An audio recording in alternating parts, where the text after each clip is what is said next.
Une mère a été condamnée à la chaise électrique pour avoir volé de la nourriture afin de nourrir ses filles affamées. Quelques secondes avant son exécution, les filles se précipitèrent dans la salle d'audience et remirent une enveloppe au juge, ce qui le fit pleurer. Avant de commencer l'histoire, n'oubliez pas de laisser un like et de vous abonner à la chaîne pour voir plus d'histoires comme celle-ci. Le soleil ne s'était pas encore levé lorsqu'Hélène traversa le parking désert du Community Market, ses pas résonnant sur l'asphalte alors qu'elle ajustait l'insigne « The Faded » sur son uniforme. À 32 ans, son visage portait déjà de profondes marques d'inquiétude, des cernes persistants que même le meilleur correcteur ne pouvait dissimuler. Ses mains calleuses, usées à réapprovisionner les rayons, serraient la sangle de son sac dans lequel elle gardait le dîner pour ses filles jumelles, une demi-pack de biscuits et un petit jus en boîte qu'elle avait réussi à acheter grâce à sa remise d'employé. Sophia et CLA, qui venaient d'avoir 7 ans, dormaient chez elle sous la garde de la voisine, Madame Dolores, qui ne demandait en paiement de ses heures de travail qu'une assiette de nourriture. Le marché était encore silencieux lorsqu'Hélène entama sa routine en organisant les étals de fruits et légumes, ses yeux parcouraient les sacs étiquettes des prix et son cœur se serrait en voyant les chiffres augmenter chaque semaine. Le salaire minimum qu'elle gagnait ne couvrait à peine le loyer du petit appartement où elle vivait avec les filles, sans parler des factures d'électricité et de la nourriture dont 2 enfants en pleine croissance avaient besoin. Les jumelles ne se plaignaient jamais, mais Hélène remarquait leur air triste lorsqu'elles ouvraient le réfrigérateur presque vide ou lorsqu'elles devaient partager un seul pain pour le petit déjeuner. « Hélène, il faut que je te parle. » La voix grave de Richard interrompit ses pensées. Grand et toujours vêtu de son impeccable costume, il fit signe depuis l'entrée de la réserve. Hélène sentit un frisson lui parcourir l'estomac en remarquant Regina à ses côtés, la propriétaire du marché et procureur de la ville, connue pour sa politique de tolérance zéro à l'égard de toute infraction. Regina, dans son costume bleu marine et ses talons hauts qui résonnaient dans le couloir, était crainte de tous les employés. Ses yeux froids passèrent sur Hélène de la tête aux pieds, tandis qu'un sourire artificiel se dessinait sur ses lèvres rouges impeccablement maquillées. « Mademoiselle Hélène » commença Regina d'une voix faussement cordiale, « il m'est parvenu que vous avez demandé de nombreuses avances sur salaire. Ce n'est pas une pratique que nous encourageons, nos employés devraient apprendre à vivre selon leurs moyens. » Ces mots frappèrent Hélène comme des coups, chaque syllabe chargée d'un mépris à peine dissimulé. Richard resta silencieux, évitant de regarder directement son employée la plus ancienne. Hélène sentit les larmes monter, mais les retint. Elle pensa à Sophia et à CLA, aux nuits où elle les entendait pleurer de faim tout en faisant semblant de dormir pour ne pas s'inquiéter. Elle repensa aux dessins qu'elle réalisait à l'école, représentant toujours une grande table garnie, comme si, par l'art, elle pouvait matérialiser leurs plus grands désirs. « Madame Regina, supplia-t-elle d'une voix tremblante, j'ai 2 jeunes filles à nourrir. Le salaire couvre à peine nos besoins essentiels. Si vous pouviez me donner une chance ?» Regina leva la main, interrompant la supplique d'Hélène. « Nous ne sommes pas là pour résoudre des problèmes personnels. Si vous ne pouvez pas subvenir à vos besoins avec ce que nous payons, je vous suggère de trouver un autre emploi. Et je saisis cette occasion pour vous informer que, dès aujourd'hui, nous suspendons tous les avantages employés, y compris les remises à l'achat. » Son sourire s'élargit lorsqu'elle vit le désespoir dans les yeux d'Hélène. Tolérance zéro s'applique également aux employés qui abusent de leurs privilèges. Richard accompagna Hélène à son poste de travail, et celle-ci considéra cela comme un avertissement final. Lorsque Regina quitta les lieux, le bruit de ses talons résonnant dans le couloir vide, Hélène resta immobile, sentant le poids du monde sur ses épaules.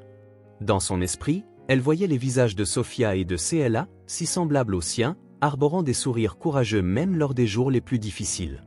Elle se souvint de la promesse qu'elle s'était faite, lorsque le père des filles les avait abandonnées, que ses filles ne connaîtraient jamais la faim, qu'elles mèneraient une vie digne. Or, cette promesse semblait désormais s'échapper entre ses doigts, telle du sable. Le reste de son service passa dans un flou d'émotions confuses. Hélène regardait les clients remplir leurs chariots, des familles entières choisissant des produits dont elle ne pouvait que rêver pour offrir à ses filles. Lorsque l'horloge marqua enfin la fin de son service, elle rassembla ses affaires dans la petite salle de vestiaire, ses mains tremblant à l'idée de devoir expliquer aux filles pourquoi le dîner serait encore plus maigre ce soir-là. L'horloge du marché affichait presque minuit lorsqu'Hélène revint par l'arrière, utilisant la clé que tous les employés avaient pour l'équipe de nettoyage de nuit. Ses pas hésitants résonnaient dans le couloir sombre alors qu'elle se dirigeait vers la zone de rebut, où les produits périmés étaient triés pour être détruits. Son cœur battait si fort qu'elle eut l'impression qu'il allait lui sauter de la poitrine, ses mains tremblaient en ouvrant la porte de la réserve. L'image de Sofia et de CLA partageant le dernier morceau de pain au dîner se gravait dans son esprit, accompagné des mots, ils avaient essayé de dissimuler leur faim. Ce n'est pas grave, maman, nous n'avons pas si faim de toute façon. Sous la pâle lueur de la lune filtrant par la lucarne, Hélène fouilla dans les cartons de rebut. Elle y trouva des paquets de pâtes et des biscuits dont la date de péremption était celle du jour, des boîtes de sauce tomate et des haricots, périmés d'un seul jour. Ses mains tremblantes déposèrent les produits dans un sac en papier tandis que des larmes silencieuses coulaient sur son visage. À chaque produit qu'elle prenait, elle avait l'impression qu'un morceau de sa dignité lui était arraché, mais la voix de la nécessité criait plus fort que son orgueil. « Pardonne-moi, maman », murmura-t-elle dans le vide en pensant à ses filles. « Eh bien, qu'avons-nous là ?» La voix de Richard trancha le silence comme une lame de rasoir. La lumière principale de l'entrepôt s'alluma soudain, révélant non seulement le responsable, mais aussi Regina, souriante d'une satisfaction cruelle. Hélène laissa tomber le sac, les marchandises roulant sur le sol tandis que son monde s'effondrait. « Je savais que tu tenterais quelque chose comme ça », déclara Regina, le téléphone déjà à la main. « La police est en route. »« Richard, montre-lui les caméras. » Le responsable désigna un coin du plafond où une petite caméra clignotait de sa lumière rouge. « Nous l'avons installée hier », expliqua-t-il, avec un regret fin dans la voix. Regina soupçonnait que quelqu'un volait des produits périmés. Hélène sentit ses jambes se défaillir, s'appuyant contre le mur froid alors que la réalité de la situation la frappait comme un coup de poing dans l'estomac. Dehors, les sirènes se mirent à hurler, se rapprochant rapidement du marché. « S'il vous plaît, Hélène, supplia-t-elle d'une voix étranglée par le désespoir, « mes filles, elles n'ont personne d'autre que moi. » Regina ajusta son blazer impeccable, son sourire s'élargissant en entendant les sirènes. « Vous auriez dû penser à elles avant de devenir une criminelle. Tolérance zéro, rappelez-vous. » Richard, escortez les agents jusqu'ici. Le responsable quitta rapidement les lieux, laissant Hélène seule avec Regina, qui l'observait tel un prédateur fixant sa proie. 2 policiers entrèrent dans l'entrepôt, suivis de Richard qui, d'un geste théâtral, désigna les produits éparpillés sur le sol. « Elle a pénétré dans le marché pour voler », déclara-t-il avec une indignation feutrée et répétée, « tout a été enregistré. » Hélène sentit le métal froid des menottes sur ses poignets tandis qu'elle était conduite hors du marché. Le ciel nocturne semblait se moquer d'elle avec ses étoiles brillantes, témoin silencieux de son humiliation. Sur le trottoir devant le marché, un petit groupe de voisins s'était déjà formé, attiré par les gyrophares. Parmi eux, Hélène reconnut Madame Dolores qui tenait Sofia et CLA par la main. Les filles, encore en pyjama, observaient la scène avec horreur. « Maman !» Les cris désespérés des jumelles déchirèrent la nuit. Sofia tenta de courir vers elles mais furent tenues, tandis que CLA sanglotait en criant sans arrêt. « Laissez-moi dire au revoir à mes filles. » Hélène supplia auprès des policiers, mais Regina intervint promptement. « Assez, emmenez-la. » Les filles continuèrent de crier, leurs appels se mêlant au bruit des sirènes, tandis qu'Hélène était placée dans la voiture de police. À travers la vitre, elle vit pour la dernière fois leur visage dévasté, leurs petites mains tendues vers elle, suppliant une étreinte qui ne viendrait jamais. Les voisins observaient la scène en silence, certains détournant le regard, d'autres chuchotant entre eux, mais personne n'osait intervenir. La salle d'audience était silencieuse lorsque Regina se leva, ses talons résonnant sur le marbre, et s'approcha du jury, un dossier rouge rempli de documents soigneusement manipulés au cours des dernières semaines à la main. Hélène, assise sur le banc des accusés dans son uniforme orange de prisonnière, semblait avoir vieilli de plusieurs années en quelques jours. Ses yeux, embués de larmes, cherchaient sans cesse les visages de Sofia et de CLA, assises au premier rang aux côtés de l'assistante sociale, leurs petites mains entrelacées en quête d'un réconfort mutuel. « Mesdames et messieurs du jury », commença Regina d'une voix chargée d'une fausse indignation, « la femme devant vous n'est pas une simple voleuse. C'est une récidiviste qui a abusé de la confiance de son employeur, s'introduisant à plusieurs reprises dans des propriétés privées pour dérober des marchandises. » Elle marqua une pause dramatique, exhibant des photographies retouchées montrant prétendument Hélène en train de voler des produits à différentes dates. Les caméras de sécurité ne mentent pas. Ce que nous voyons ici est un schéma systématique de crime qui a duré des mois, causant des pertes incalculables non seulement à l'établissement, mais à toute une société qui chérit l'ordre et la justice. L'avocat commis d'office chargé de défendre Hélène eut à peine le temps de présenter sa plaidoirie lorsqu'il mentionna la situation désespérée d'une mère célibataire tentant de nourrir ses filles. Regina l'interrompit alors avec une nouvelle série de preuves. Elle présenta des relevés falsifiés d'anciens vols, des témoignages d'employés du marché achetés, et même un faux casier judiciaire suggérant d'autres infractions. Une mère qui aime véritablement ses enfants, déclara-t-elle avec venin dans la voix, ne choisirait pas la voie du crime. Elle ne transformerait pas ses filles en orphelines par un choix délibéré. Le juge, un homme à l'expression sévère qui avait déjà été vu dînant avec Regina dans des restaurants huppés, ne jeta même pas un regard à Hélène lorsqu'il proclama la sentence. Eu égard aux preuves irréfutables présentées par l'accusation et compte tenu de la nature odieuse et récidiviste des crimes commis, ce tribunal condamne l'accusé à la peine de mort. L'exécution sera effectuée dans 30 jours, conformément à la loi. Le bruit du marteau résonna dans la salle tel un coup de feu, scellant le destin d'Hélène. « Non, maman !» Les cris désespérés des jumelles déchirèrent l'air tandis que les agents menottaient Hélène pour la reconduire en prison. « Mes filles !» Elle tenta de les atteindre, mais fut brutalement retenue. Sophia et CLA se précipitèrent vers elle, mais furent interceptées par l'assistante sociale, une femme au visage impassible tenant un dossier orné du logo de l'orphelinat Santa Severina. « Venez, les filles, dit-elle d'une voix glaciale, ceci sera désormais votre nouveau foyer. » Regina observa la scène avec un sourire satisfait, ses lèvres se courbant légèrement alors qu'elle rangeait ses preuves dans le dossier rouge avec la précision de quelqu'un qui savait exactement comment manipuler la loi à son avantage. Ses doigts glissèrent sur la surface en cuir poli du dossier, comme si, en son sein, se trouvait non seulement le destin d'Hélène, mais la preuve de son propre pouvoir incontestable. La salle d'audience resta silencieuse, seulement entrecoupée par quelques murmures discrets, tandis que le bruit des talons de Regina résonnait sur le marbre poli alors qu'elle s'approchait d'Hélène, qui peinait encore à comprendre ce qui venait de se passer. En passant près d'elle, Regina se pencha légèrement et murmura. « Maintenant, elles apprendront à vivre sans mère. » Hélène sentit son sang se glacer, ses jambes fléchir. Sans les gardes pour la soutenir, elle se serait effondrée sur le champ. Son cœur battait de manière irrégulière, tel un tambour de panique résonnant à ses oreilles, et l'air semblait si rare, comme si quelqu'un en aspirait tout l'oxygène autour d'elle. « Non !» Sa voix éclata en un cri qui déchira la salle d'audience. Elle se débattit, tentant de se libérer de la poigne ferme des agents, mais en vain. « Mes filles, vous ne pouvez pas faire ça !» Sophia et CLA, toujours assises sur le banc au premier rang, tressaillirent à l'entente de leur mère. Leurs petits corps réagirent instinctivement, toutes deux se levèrent simultanément pour se précipiter vers elle, mais de fortes mains les arrêtèrent. « Maman !» Les cris des filles résonnèrent dans la salle comme une supplique désespérée. Les yeux d'Hélène se remplirent de larmes alors qu'elle voyait ses filles lutter contre l'assistante sociale, leurs minuscules mains tentant d'atteindre quelque chose qui devenait de plus en plus lointain. Hélène sentit son monde s'effondrer tandis qu'elle était traînée hors de la salle d'audience, ses pieds forcés de marcher contre leur gré. Chaque pas l'éloignait de ce qu'elle aimait le plus, chaque mètre parcouru rendait la réalité plus insupportable. Les cris de ses filles se perdirent dans le lointain, étouffés par les murmures et les chuchotements des personnes présentes. Le dernier aperçu qu'elle eut fut celui de Sophia et de CLA, poussés dans une voiture officielle, leurs petites mains pressées contre la vitre, leurs visages marqués de larmes de désespoir, leurs lèvres tremblantes murmurant quelque chose d'inaudible alors que le moteur démarrait. Hélène tenta de mémoriser chaque détail, la forme de leurs yeux, les boucles ébouriffées par les pleurs, le reflet déformé des lumières de la ville sur les vitres mouillées de pluie. Elle ouvrit la bouche pour crier à nouveau, mais aucun son ne sortit. Un vide écrasant la submergea tandis qu'elle regardait le véhicule s'éloigner dans la rue.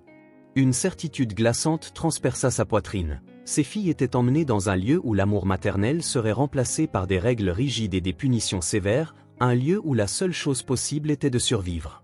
Les couloirs de l'orphelinat Santa Severina étaient aussi froids que les regards que Sophia et CLA recevaient chaque matin. Les murs gris, écaillés par le temps, semblaient aspirer toute la joie de l'endroit, ne laissant derrière eux que l'écho des pas précipités des nonnes et les sanglots étouffés d'un enfant. Les jumelles, toujours vêtues des mêmes habits depuis le jour du procès, se blottissaient sur leur lit de fer la nuit, murmurant des mots de réconfort l'une à l'autre tandis que leur estomac grondait de faim. La directrice de l'orphelinat, sœur Constant, avait déclaré que les filles de criminels devaient apprendre l'humilité par le jeûne régulier lors des repas dans la cafétéria commune. Les autres enfants évitaient les jumelles comme si elles portaient une maladie contagieuse. « Regardez les filles du voleur », murmurait-il entre rires malveillants, « faites attention, elles pourraient aussi vous voler votre nourriture. » Sophia, l'aînée d'accent grave peine 3 minutes, tenta de protéger CLA en se mettant entre elle et les agresseurs, mais les mots cruels trouvaient toujours le moyen de les blesser. Les portions déjà maigres de leur maigre repas étaient souvent renversées accidentellement par un camarade passant dans le couloir, tandis que les nonnes faisaient semblant de ne pas voir le harcèlement se dérouler sous leurs yeux. Un soir, après que toutes les lumières eurent été éteintes, Sophia murmura à CLA. « Penses-tu que maman a aussi faim que nous ?» Sa voix tremblante révélait non seulement la douleur physique de la faim, mais surtout l'angoisse émotionnelle qui déchirait son petit cœur. Sophia tira sa sœur plus près, partageant la maigre couverture qui les protégeait à peine du froid s'infiltrant par les fenêtres mal isolées. « Maman est forte, » répondit CLA en avalant ses propres larmes. « Elle dit toujours que l'amour nous rend forts. » Les deux se serrèrent l'une contre l'autre, cherchant dans la chaleur de leur étreinte le réconfort que le monde leur refusait si cruellement. Les cours à l'orphelinat étaient difficiles pour Sophia et Claire, l'enseignante faisait toujours des remarques qui les mettaient mal à l'aise. « Nous devons enseigner les bonnes valeurs pour empêcher que les erreurs du passé ne se répètent, » disait-elle en lançant des regards désapprobateurs aux jumelles. L'atmosphère s'alourdissait encore sous les chuchotements des autres enfants. Les filles gardaient les yeux fixés sur leur bureau griffonné, leurs petites mains entrelacées sous la table, se transmettant silencieusement leurs forces mutuelles. Pendant la récréation, Sophia et Claire se cachaient derrière le vieil arbre de la cour de l'école, le seul endroit où elles pouvaient pleurer en toute discrétion. Là, elles se remémoraient la vie auprès de leur mère, consignant dans de serrées étreintes les histoires du soir et même les moments difficiles où elles partageaient un seul pain, le sourire aux lèvres. « Promets-moi que nous ne nous séparerons jamais », demandait Claire chaque jour, ses yeux reflétant la même peur qui hantait sa sœur. « Je te le promets », répondait Sophia en scellant ce serment d'une étreinte vigoureuse. « Nous ne nous aurons plus que l'une l'autre. » Cette nuit-là, allongées sur leurs lits étroits, les jumelles créèrent un rituel secret. Une fois que tout le monde s'était endormi, elles joignirent leurs mains dans l'espace entre leurs lits et murmurèrent une prière improvisée. « Maman, nous nous accrochons, comme tu nous l'as toujours appris. Un jour, nous serons de nouveau réunis. » C'est dans ces moments que leurs larmes silencieuses se mêlaient, tombant sur le sol froid du dortoir, tandis que leur cœur d'enfant portait un fardeau qu'aucun enfant ne devrait jamais supporter. Regina admirait son reflet dans la vitre miroir de son bureau au palais de justice, savourant les gros titres des journaux éparpillés sur son bureau en acajou. Procureur intransigeante, condamnation historique, tolérance zéro, voilà l'exemple de la justice contre le crime qu'elle incarnait. Regina Scott, la gardienne de la loi, disait-elle, le sourire satisfait aux lèvres en regardant son interview diffusée sur les chaînes locales. Son image impeccable prêchait la moralité, la justice et la nécessité de punitions sévères pour maintenir l'ordre social, utilisant le cas d'Hélène comme exemple parfait de sa croisade contre la criminalité. Richard entra dans le bureau, portant un dossier noir. Son visage habituellement confiant était désormais marqué par l'inquiétude. « Regina, il faut que nous parlions des registres du marché », murmura-t-il en refermant la porte derrière lui. Les employés commencent à poser des questions sur le sort des produits périmés. Certains se souviennent que nous les donnions à des associations. La procureure quitta son reflet pour se tourner vers lui, ses talons résonnant sur le marbre tandis qu'elle s'avançait d'un pas calculé. « Cher Richard », sa voix dégoulinait d'un poison sucré, « je pensais que tu t'étais déjà occupé de ce petit détail. Après tout, c'est toi qui avais suggéré que nous pourrions tirer plus de profit en reconditionnant les produits périmés. » Le responsable du marché essuya son front en sueur, sentant le regard prédateur de Regina peser sur lui. « J'ai supprimé la majeure partie des fichiers numériques, mais il reste encore des documents papier dans l'entrepôt, les registres de dons, les tableaux de contrôle, et même quelques factures qui pourraient éveiller les soupçons. » Regina se pencha sur son bureau, ses doigts tapotant le bois poli alors que les rouages de son esprit s'activaient. « Le dossier d'Hélène nous a apporté bien plus qu'une simple publicité. Richard, j'ai désormais assez d'influence pour faire taire toute enquête, mais nous ne pouvons pas laisser traîner des comptes en suspens. » Elle ouvrit un tiroir et en sortit une épaisse enveloppe qu'elle glissa sur le bureau. « Voici ta part des bénéfices du mois dernier. » Utilisant une partie pour faire disparaître ces documents. Sa voix prit alors une tonalité glaciale. « Si quelqu'un d'autre pose des questions gênantes, rappelle-lui ce qui est arrivé à notre chère Hélène. » Les informations à la télévision continuaient d'exalter la procureure implacable qui nettoyait les rues de la ville. Regina se servit un verre de vin onéreux, trinqua à son propre reflet, savourant non seulement la boisson mais surtout le pouvoir qui grandissait à chaque gros titre, chaque interview, chaque manifestation publique de son apparente intégrité morale au service de la justice. « Regardez bien », murmura-t-elle intérieurement, avec une ironie mordante, tandis que Richard se précipitait pour exécuter ses ordres et que les imbéciles continuaient d'y croire.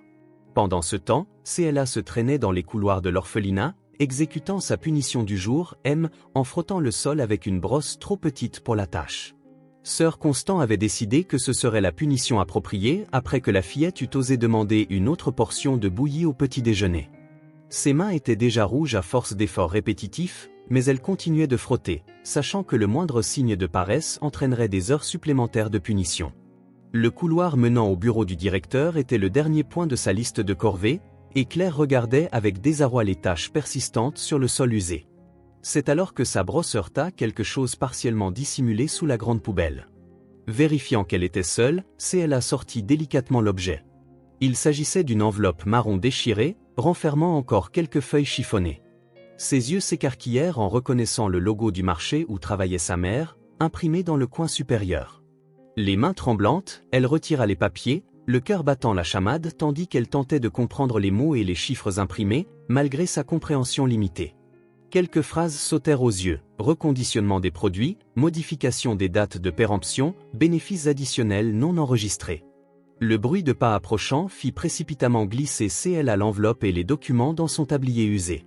Sœur Mara passa près d'elle, arborant son habituel regard méprisant, mais cette fois, CLA ne le remarqua guère, son esprit était absorbé par le trésor qu'elle venait de découvrir. Aussitôt sa punition terminée, elle se précipita trouver Sophia dans leur cachette habituelle derrière le vieil arbre de la cour. « Sophia, murmura-t-elle, haletante, regarde ce que j'ai trouvé. » Les jumelles se penchèrent sur les papiers chiffonnés, essayant de déchiffrer leur signification avec la maigre capacité de lecture qu'elles possédaient. « Ça vient du marché de maman, » murmura Sophia, ses doigts caressant le logo familier. « Mais pourquoi parle-t-on de changer les dates ?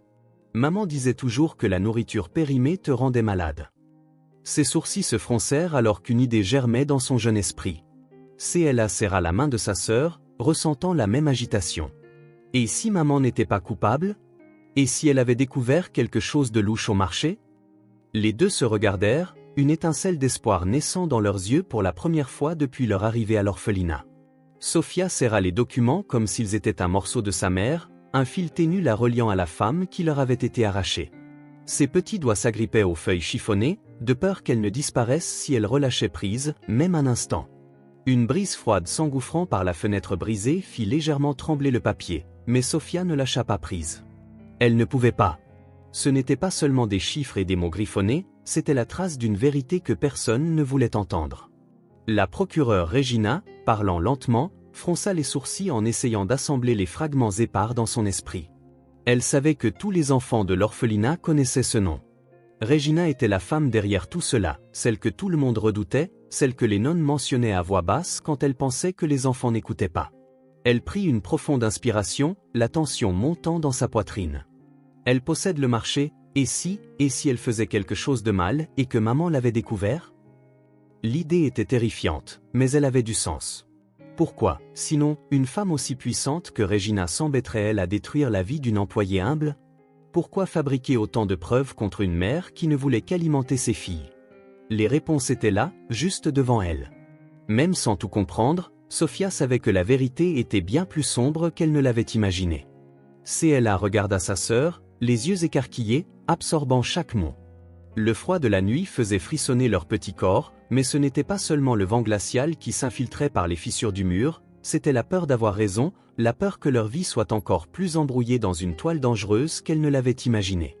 Si c'est vrai, avala CLA d'une voix hésitante, cela signifie que maman n'a jamais eu aucune chance. Sophia hocha lentement la tête, sentant le nœud dans sa gorge se resserrer, son cœur battant lourdement contre ses côtes comme pour la prévenir du danger imminent. Les jumelles s'étreignirent, tremblantes non pas tant du froid cette fois, mais d'un mélange de peur et d'espoir. Leur cœur battait à l'unisson, écho du lien indestructible qu'elles partageaient depuis le ventre de leur mère. N'ayant personne d'autre dans le monde que l'une l'autre, elles se dirent « Nous devons découvrir la vérité ». Sophia murmura dans les cheveux de sa sœur, les yeux fermés bien fort, sa voix tremblante mais empreinte d'une détermination qu'aucune tempête extérieure ne pouvait étouffer. Nous devons prouver que maman est innocente. CLA serra ses bras autour de sa sœur, hochant la tête contre son épaule, bien que sa voix trahisse un fil de désespoir et de doute. Sophia prit une profonde inspiration, ouvrit les yeux et examina de nouveau les documents dans ses mains. La peur persistait, mais quelque chose en elle, quelque chose de plus grand, brûlait intensément. Nous trouverons quelqu'un qui croira en nous, répondit-elle avec conviction. Quelqu'un qui pourra nous aider. Et à cet instant, elles comprirent qu'elles ne pouvaient plus attendre. La vérité devait être révélée, et elles feraient tout ce qui serait nécessaire pour sauver leur mère. Pendant ce temps, Michael fixait l'écran fissuré de son ordinateur portable d'un air las. Les informations sur Regina Scott dominaient tous les portails d'actualité. Son petit appartement, un studio au dernier étage d'un immeuble délabré, était plongé dans la pénombre du crépuscule de fin d'après-midi. Des piles de vieux journaux s'étaient accumulées dans les coins, les gros titres jaunis retraçaient sa propre chute en disgrâce, il y a 3 ans, lorsqu'il avait tenté de dévoiler les transactions obscures de la procureure aujourd'hui célébrée. Les murs écaillés exposaient des coupures d'articles de ses anciens rapports d'investigation, trophées d'un passé qui semblait de plus en plus lointain, telles des photographies fanées d'une vie qui ne lui appartenait plus. La bouteille de whisky bon marché à ses côtés était presque vide, compagne constante depuis que son nom avait été traîné dans la boue. Dans les tribunaux, Regina avait été méticuleuse dans sa vengeance, fabriquant des preuves indiquant qu'il avait inventé des sources, manipulé des documents, le tout dans le but de ternir sa réputation.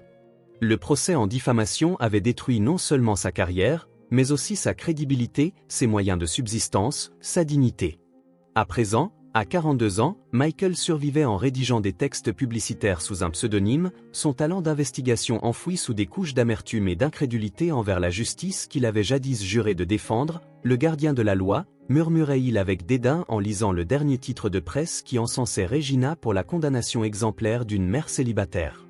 Ses doigts effleuraient inconsciemment la cicatrice sur sa tempe, rappel du terrible accident qu'il avait subi quelques jours après avoir publié son premier article sur les irrégularités dans son marché. L'agresseur présumé n'avait jamais été retrouvé, mais le message avait été d'une clarté cristalline. Michael ferma les yeux, sentant le poids familier de la défaite peser contre sa poitrine. Sur le mur devant lui, une toile de preuves reliée par des fils rouges documentait 3 années d'enquête obsessionnelle, des factures suspectes, des registres de dons disparus, des employés ayant soudainement quitté la ville. Le téléphone sonna, interrompant ses pensées sombres. C'était son rédacteur de ses jours de gloire, Fernando, l'un des rares à rester en contact. « Tu as vu les nouvelles ?» La voix de son vieil ami sonnait inquiète, plus puissante que jamais. « Michael, peut-être est-il temps de laisser le passé derrière toi. » Michael rit, sans humour, un son dur qui semblait lui gratter la gorge. « Tu ne comprends pas, Fernando, chaque personne qu'elle détruit, chaque vie qu'elle ruine, c'est comme si j'étais complice en ne l'ayant pas dénoncé. » Ses yeux parcoururent le mur de preuves, s'attardant sur une photo récente de Regina aux côtés du juge qui présidait son affaire. « Elle a bâti un empire sur des mensonges, et je suis le seul à connaître la vérité. » Mais qui croirait un journaliste déshonoré ? Le silence à l'autre bout du fil fut rompu par le bruit de papier froissé. « Michael, » dit Fernando, hésitant, « il y a quelque chose que tu dois savoir à propos de ce dernier dossier, la femme qu'elle a condamnée. On dit que ses filles auraient peut-être trouvé quelque chose à l'orphelinat, quelque chose d'important. » Michael se redressa sur sa chaise, sentant une étincelle de son ancien instinct journalistique s'allumer dans sa poitrine. Pour la première fois en 3 ans, un sourire sincère commença à se dessiner sur ses lèvres. « Dis-moi tout, » dit-il en tendant son vieux carnet. Le café près du palais de justice fourmillait de la foule typique de l'heure du déjeuner, avocats et fonctionnaires se disputant les quelques tables disponibles. Michael s'installa dans un coin discret, ses doigts tambourinant nerveusement sur sa tasse de café noir en attendant. Marina, une ancienne employée du marché de Regina, avait accepté de le rencontrer après beaucoup d'insistance de la part de Fernando. À travers la vitre embuée, il observait la façade imposante du palais de justice où Regina était probablement en train de détruire la vie de quelqu'un d'autre. À cet instant même, une femme d'âge moyen en uniforme de concierge se précipita dans le café, ses yeux agités balayant la salle jusqu'à ce qu'elle trouve Michael. Marina s'assit rapidement, serrant son sac contre sa poitrine comme si elle portait un trésor précieux. « Je n'ai pas beaucoup de temps, » murmura-t-elle en se penchant sur la table, « mon service à l'hôpital commence dans 20 minutes, et si je perds un autre emploi ?» Sa voix tremblait, révélant la peur que Regina insufflait encore à ses anciennes employées. Michael remarqua les profondes cernes sous ses yeux, ses mains calleuses qui ne cessaient de trembler en tenant la tasse de café qu'il avait commandée pour elle. « Hélène était une bonne personne, » poursuivit Marina d'une voix basse mais chargée d'émotion. « Nous travaillons ensemble au réassort. Elle a commencé à poser des questions sur les produits qui disparaissaient de l'entrepôt, sur les dates de péremption qui ne concordaient pas. Regina et Richard, Il reconditionnait tout, vendait des produits avariés à des gens qui ne pouvaient pas se permettre mieux. Des larmes commencèrent à lui monter aux yeux. Mais le pire, c'était les filles. Tu aurais dû voir comment Hélène s'occupait d'elle, comment elle économisait chaque centime, et maintenant ces pauvres enfants se retrouvent dans cet horrible orphelinat, et tout le monde sait comment sœur Constance traite les enfants là-bas. Michael se pencha en avant, ses instincts journalistiques se réveillant. Fernando avait mentionné que les filles pourraient avoir trouvé quelque chose. Quoi exactement ? Demanda-t-il. Marina jeta un regard nerveux par-dessus son épaule avant de répondre. Ma nièce travaille comme femme de ménage à l'orphelinat. Elle m'a dit avoir vu les jumelles cacher des papiers qui ressemblaient à des documents du marché, ceux que Regina et Richard avaient détruits la semaine dernière. S'ils sont les registres originaux ? Elle laissa sa phrase en suspens, le visage pâle de peur. Il faut que je parle à ces filles, déclara Michael, son esprit formulant déjà un plan. Marina agrippa son bras avec une force surprenante. Fais attention, Regina a des yeux partout, et ces filles, elles ont déjà assez souffert. Si quelque chose leur arrivait, Michael recouvrit la main tremblante de Marina de la sienne, faisant une promesse silencieuse, je les protégerai. Peut-être qu'elles sont notre seule chance d'obtenir justice, non seulement pour Hélène, mais pour tous ceux que Regina a détruits. Marina Rose, en lissant brusquement son uniforme froissé, dit « L'orphelinat permet les visites les mercredis de 14h à 16h. Dis que tu fais une enquête sur l'aide sociale. » Puis, hésitant avant de partir, elle ajouta « Ne laisse pas Regina découvrir qui tu es, tu sais mieux que quiconque de quoi elle est capable. » En regardant Marina disparaître dans la foule, Michael planifiait déjà son prochain mouvement. L'orphelinat était à seulement 3 pâtés de maison, et pour la première fois depuis 3 ans, il sentait qu'il était proche de dévoiler enfin Regina, une bonne fois pour toutes. Michael ajusta le faux badge sur son manteau usé alors qu'il suivait sœur Constance dans les couloirs sombres de l'orphelinat.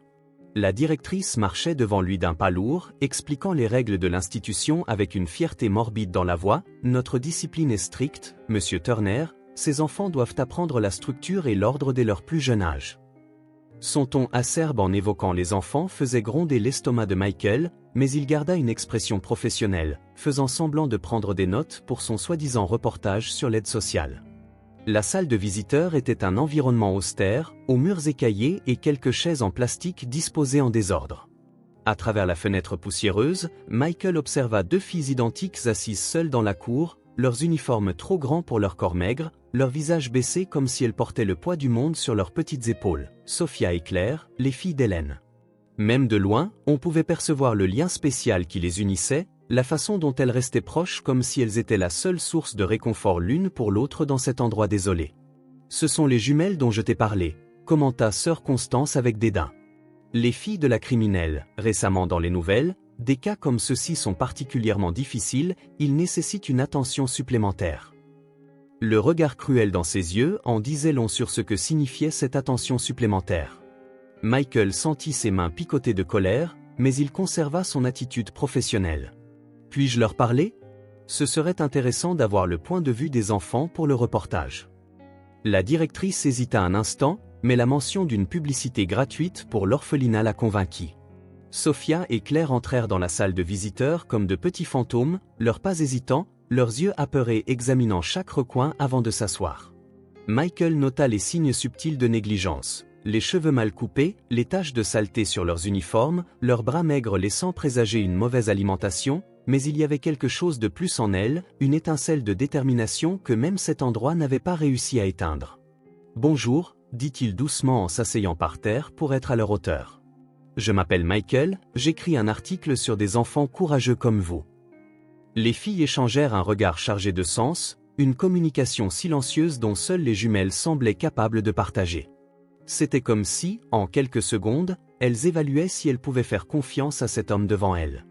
Le vent froid passa par la fenêtre de la petite salle de visiteurs de l'orphelinat, faisant doucement osciller les rideaux usés. L'atmosphère sentait le désinfectant bon marché mêlé à l'odeur boisée de vieux meubles, créant une ambiance impersonnelle et froide. Le silence dura un moment, rompu seulement par le son lointain de pas dans le couloir. C'est Claire qui parla la première, sa voix à peine un murmure. « Tu écris sur des choses qui se passent vraiment ?» Michael hocha la tête, sentant son cœur se serrer à la vue de l'hésitation dans les yeux de la fille. Il avait interviewé de nombreuses personnes au cours de sa carrière, mais rarement avait-il vu un regard aussi chargé à la fois de peur et d'espoir. Elles n'étaient que des enfants, mais elles portaient un fardeau bien trop lourd pour leurs petites mains. Oui, répondit-il fermement, se penchant légèrement en avant pour tenter de transmettre de la confiance, j'écris sur la vérité, même quand les gens essaient de la cacher, surtout quand ils essaient de la dissimuler. Sophia se pencha également, ses yeux s'illuminant soudain d'un mélange d'espoir et de peur. Sa respiration s'accéléra, comme si elle s'apprêtait à prendre la décision la plus importante de sa vie. Elle regarda autour d'elle pour s'assurer qu'elles étaient seules, ses petits yeux scrutant chaque recoin de la pièce pour être sûre que personne ne pouvait les entendre. La façon dont ses petits doigts tremblaient légèrement lorsqu'elle fouillait dans la poche de son uniforme indiquait l'ampleur du risque qu'elle s'apprêtait à prendre. Puis, avec une quasi-solennelle délicatesse, Sophia sortit un papier plié de sa poche et le serra fermement pendant un instant avant de l'étendre à Michael. « Peux-tu nous aider à prouver que maman n'est pas une voleuse ?» dit-elle d'une voix basse mais chargée d'une gravité inhabituelle pour une enfant. Michael sentit le poids de ces mots et hésita une fraction de seconde avant de prendre le papier. Les jumelles le regardaient, comme si elles lui remettaient leur dernier espoir. Il déplia la feuille avec précaution, remarquant que le papier était un peu chiffonné, comme s'il avait été caché et manipulé d'innombrables fois. Ses yeux parcoururent les notes griffonnées et les chiffres qui semblaient être des registres financiers. Il reconnut immédiatement le logo du marché où Hélène travaillait, en haut de la page. Son cœur s'emballa. « D'où as-tu tiré ça ?» demanda-t-il en essayant de rester calme, sans pouvoir cacher l'urgence dans sa voix. Claire se mordit la lèvre, regardant Sophia avant de répondre. « Je l'ai trouvé dans la poubelle du bureau du directeur », murmura-t-elle.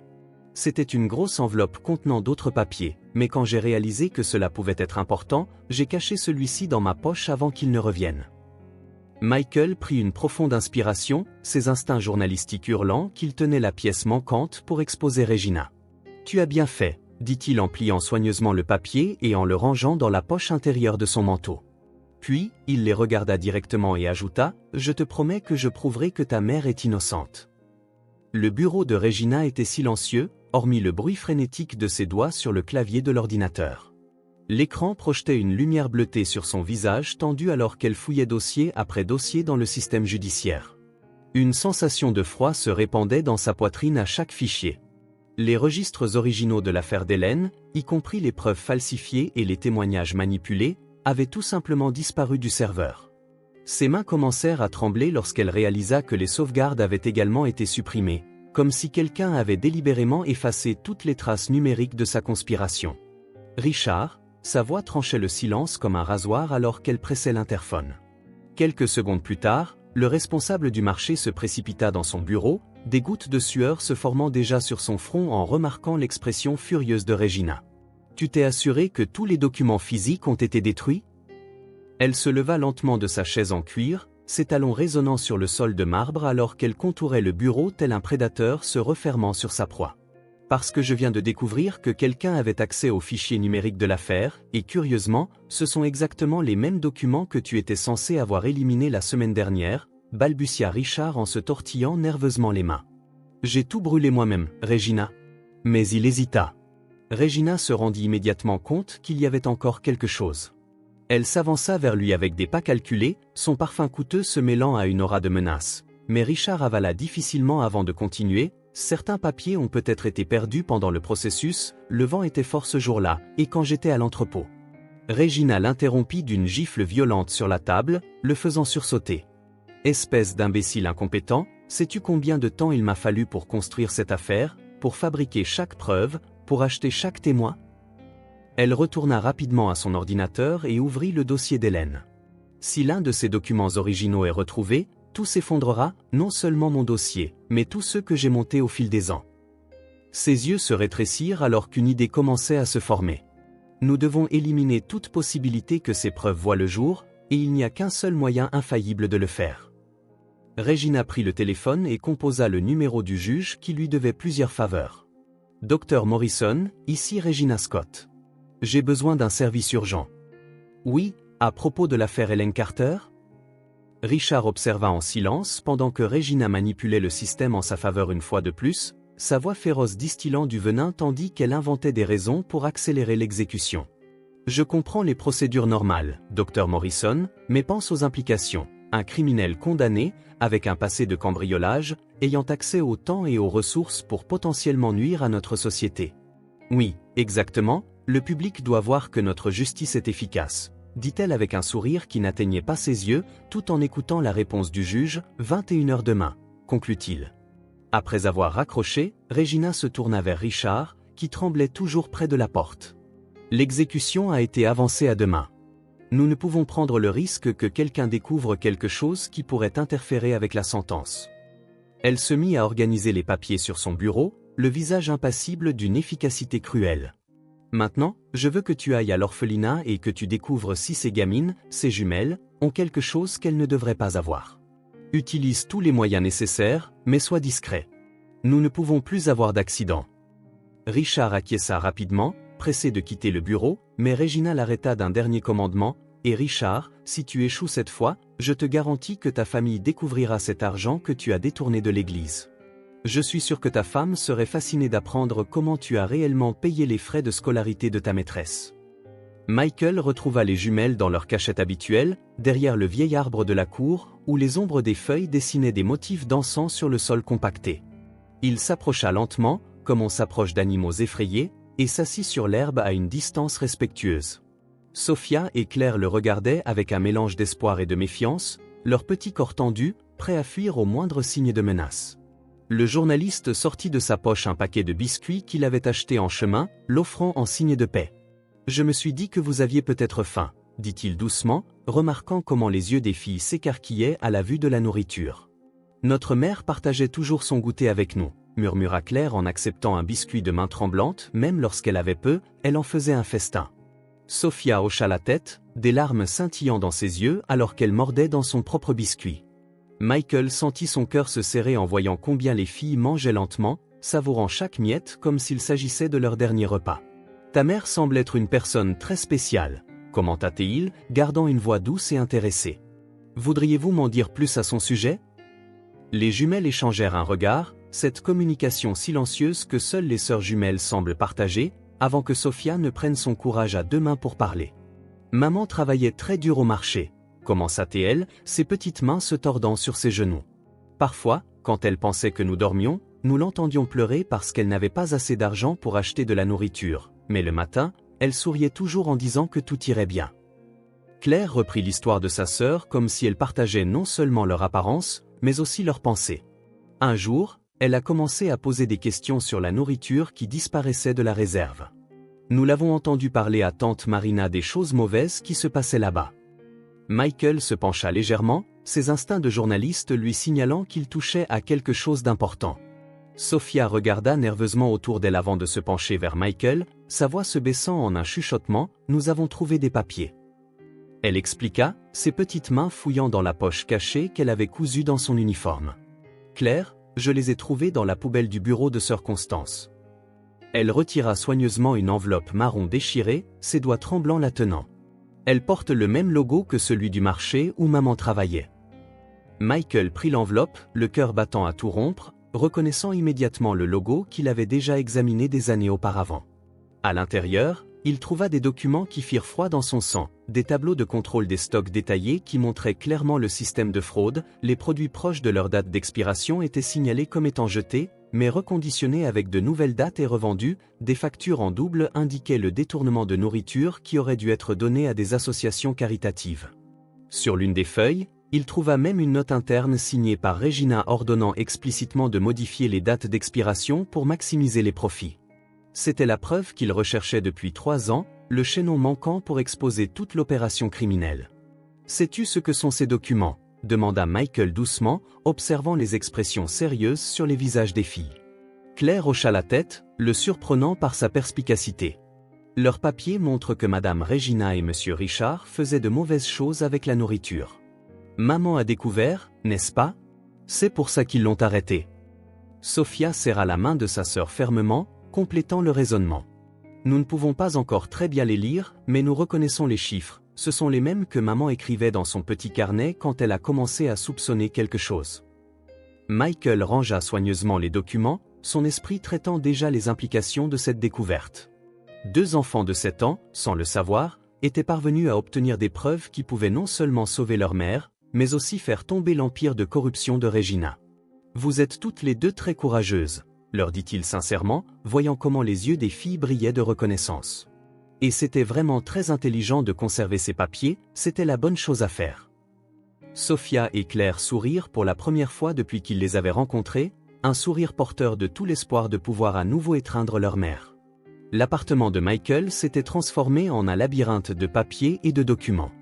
Les archives trouvées par les jumelles étaient éparpillées sur son établi, des coupures de journaux et de vieilles photographies recouvraient chaque centimètre disponible des murs. Le journaliste travaillait frénétiquement, ses doigts volant sur le clavier de l'ordinateur portable alors qu'il recoupait les dates, les montants et les registres de dons qui n'avaient jamais atteint leur destination prévue. Chaque nouvelle découverte faisait tordre son estomac devant l'ampleur du système criminel qu'il dénouait. Les tableaux révélaient un schéma effrayant se répétant mois après mois. Des tonnes de nourriture étaient enregistrées comme destinées à l'élimination pour cause de péremption, mais les chiffres ne correspondaient pas aux entrées de nouveaux produits. Michael se mit à faire des calculs, ses mains tremblant en additionnant les montants. En 3 ans, Regina et Richard avaient détourné plus de 50 tonnes de nourriture, reconditionnant des produits périmés et les vendant comme frais, tout en encaissant l'argent provenant de dons qui auraient dû être versés aux orphelinats et aux maisons de retraite de la région. Le profit estimé de l'opération dépassait facilement les millions. Sur l'écran de l'ordinateur, une liste exhaustive d'institutions caritatives montrait l'autre face de la médaille. Des centaines de personnes vulnérables qui n'avaient pas reçu de nourriture parce que Regina avait décidé de transformer les dons en profit personnel.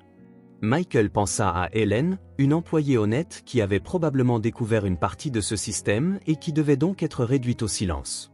Il pensa aux jumelles qui souffraient de la faim à l'orphelinat pendant que leur mère faisait face à une condamnation injuste. La cruelle ironie ne lui échappa pas. Les mêmes enfants que Regina avait tenté de détruire avaient fini par trouver la preuve qui pourrait enfin exposer ses crimes.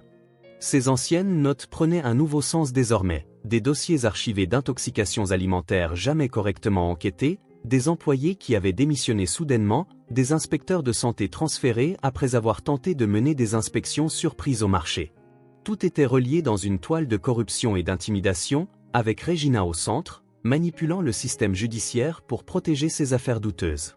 Michael se rendit compte que l'affaire d'Hélène n'était pas isolée, c'était juste la plus récente d'une longue liste de vies détruites pour maintenir ce système en marche. La tasse de café, à ses côtés, était depuis longtemps devenue froide. Alors qu'il s'enfonçait de plus en plus dans l'enquête, les documents trouvés par les filles n'étaient que la partie émergée de l'iceberg, mais ils constituaient le chaînon manquant pour relier toutes les autres preuves qu'il avait accumulées au fil des ans. Maintenant, enfin, il avait quelque chose de concret à présenter. Des preuves signées par Regina elle-même, des tableaux détaillant le système, des registres de transactions suspectes qui ne pouvaient être expliqués. Michael se redressa dans sa chaise, ressentant pour la première fois depuis des années cette urgence journalistique qui coulait dans ses veines. La fatigue accumulée des derniers jours semblait s'évaporer, remplacée par une détermination farouche qu'il n'avait pas ressentie depuis l'époque où il croyait que le journalisme pouvait changer le monde.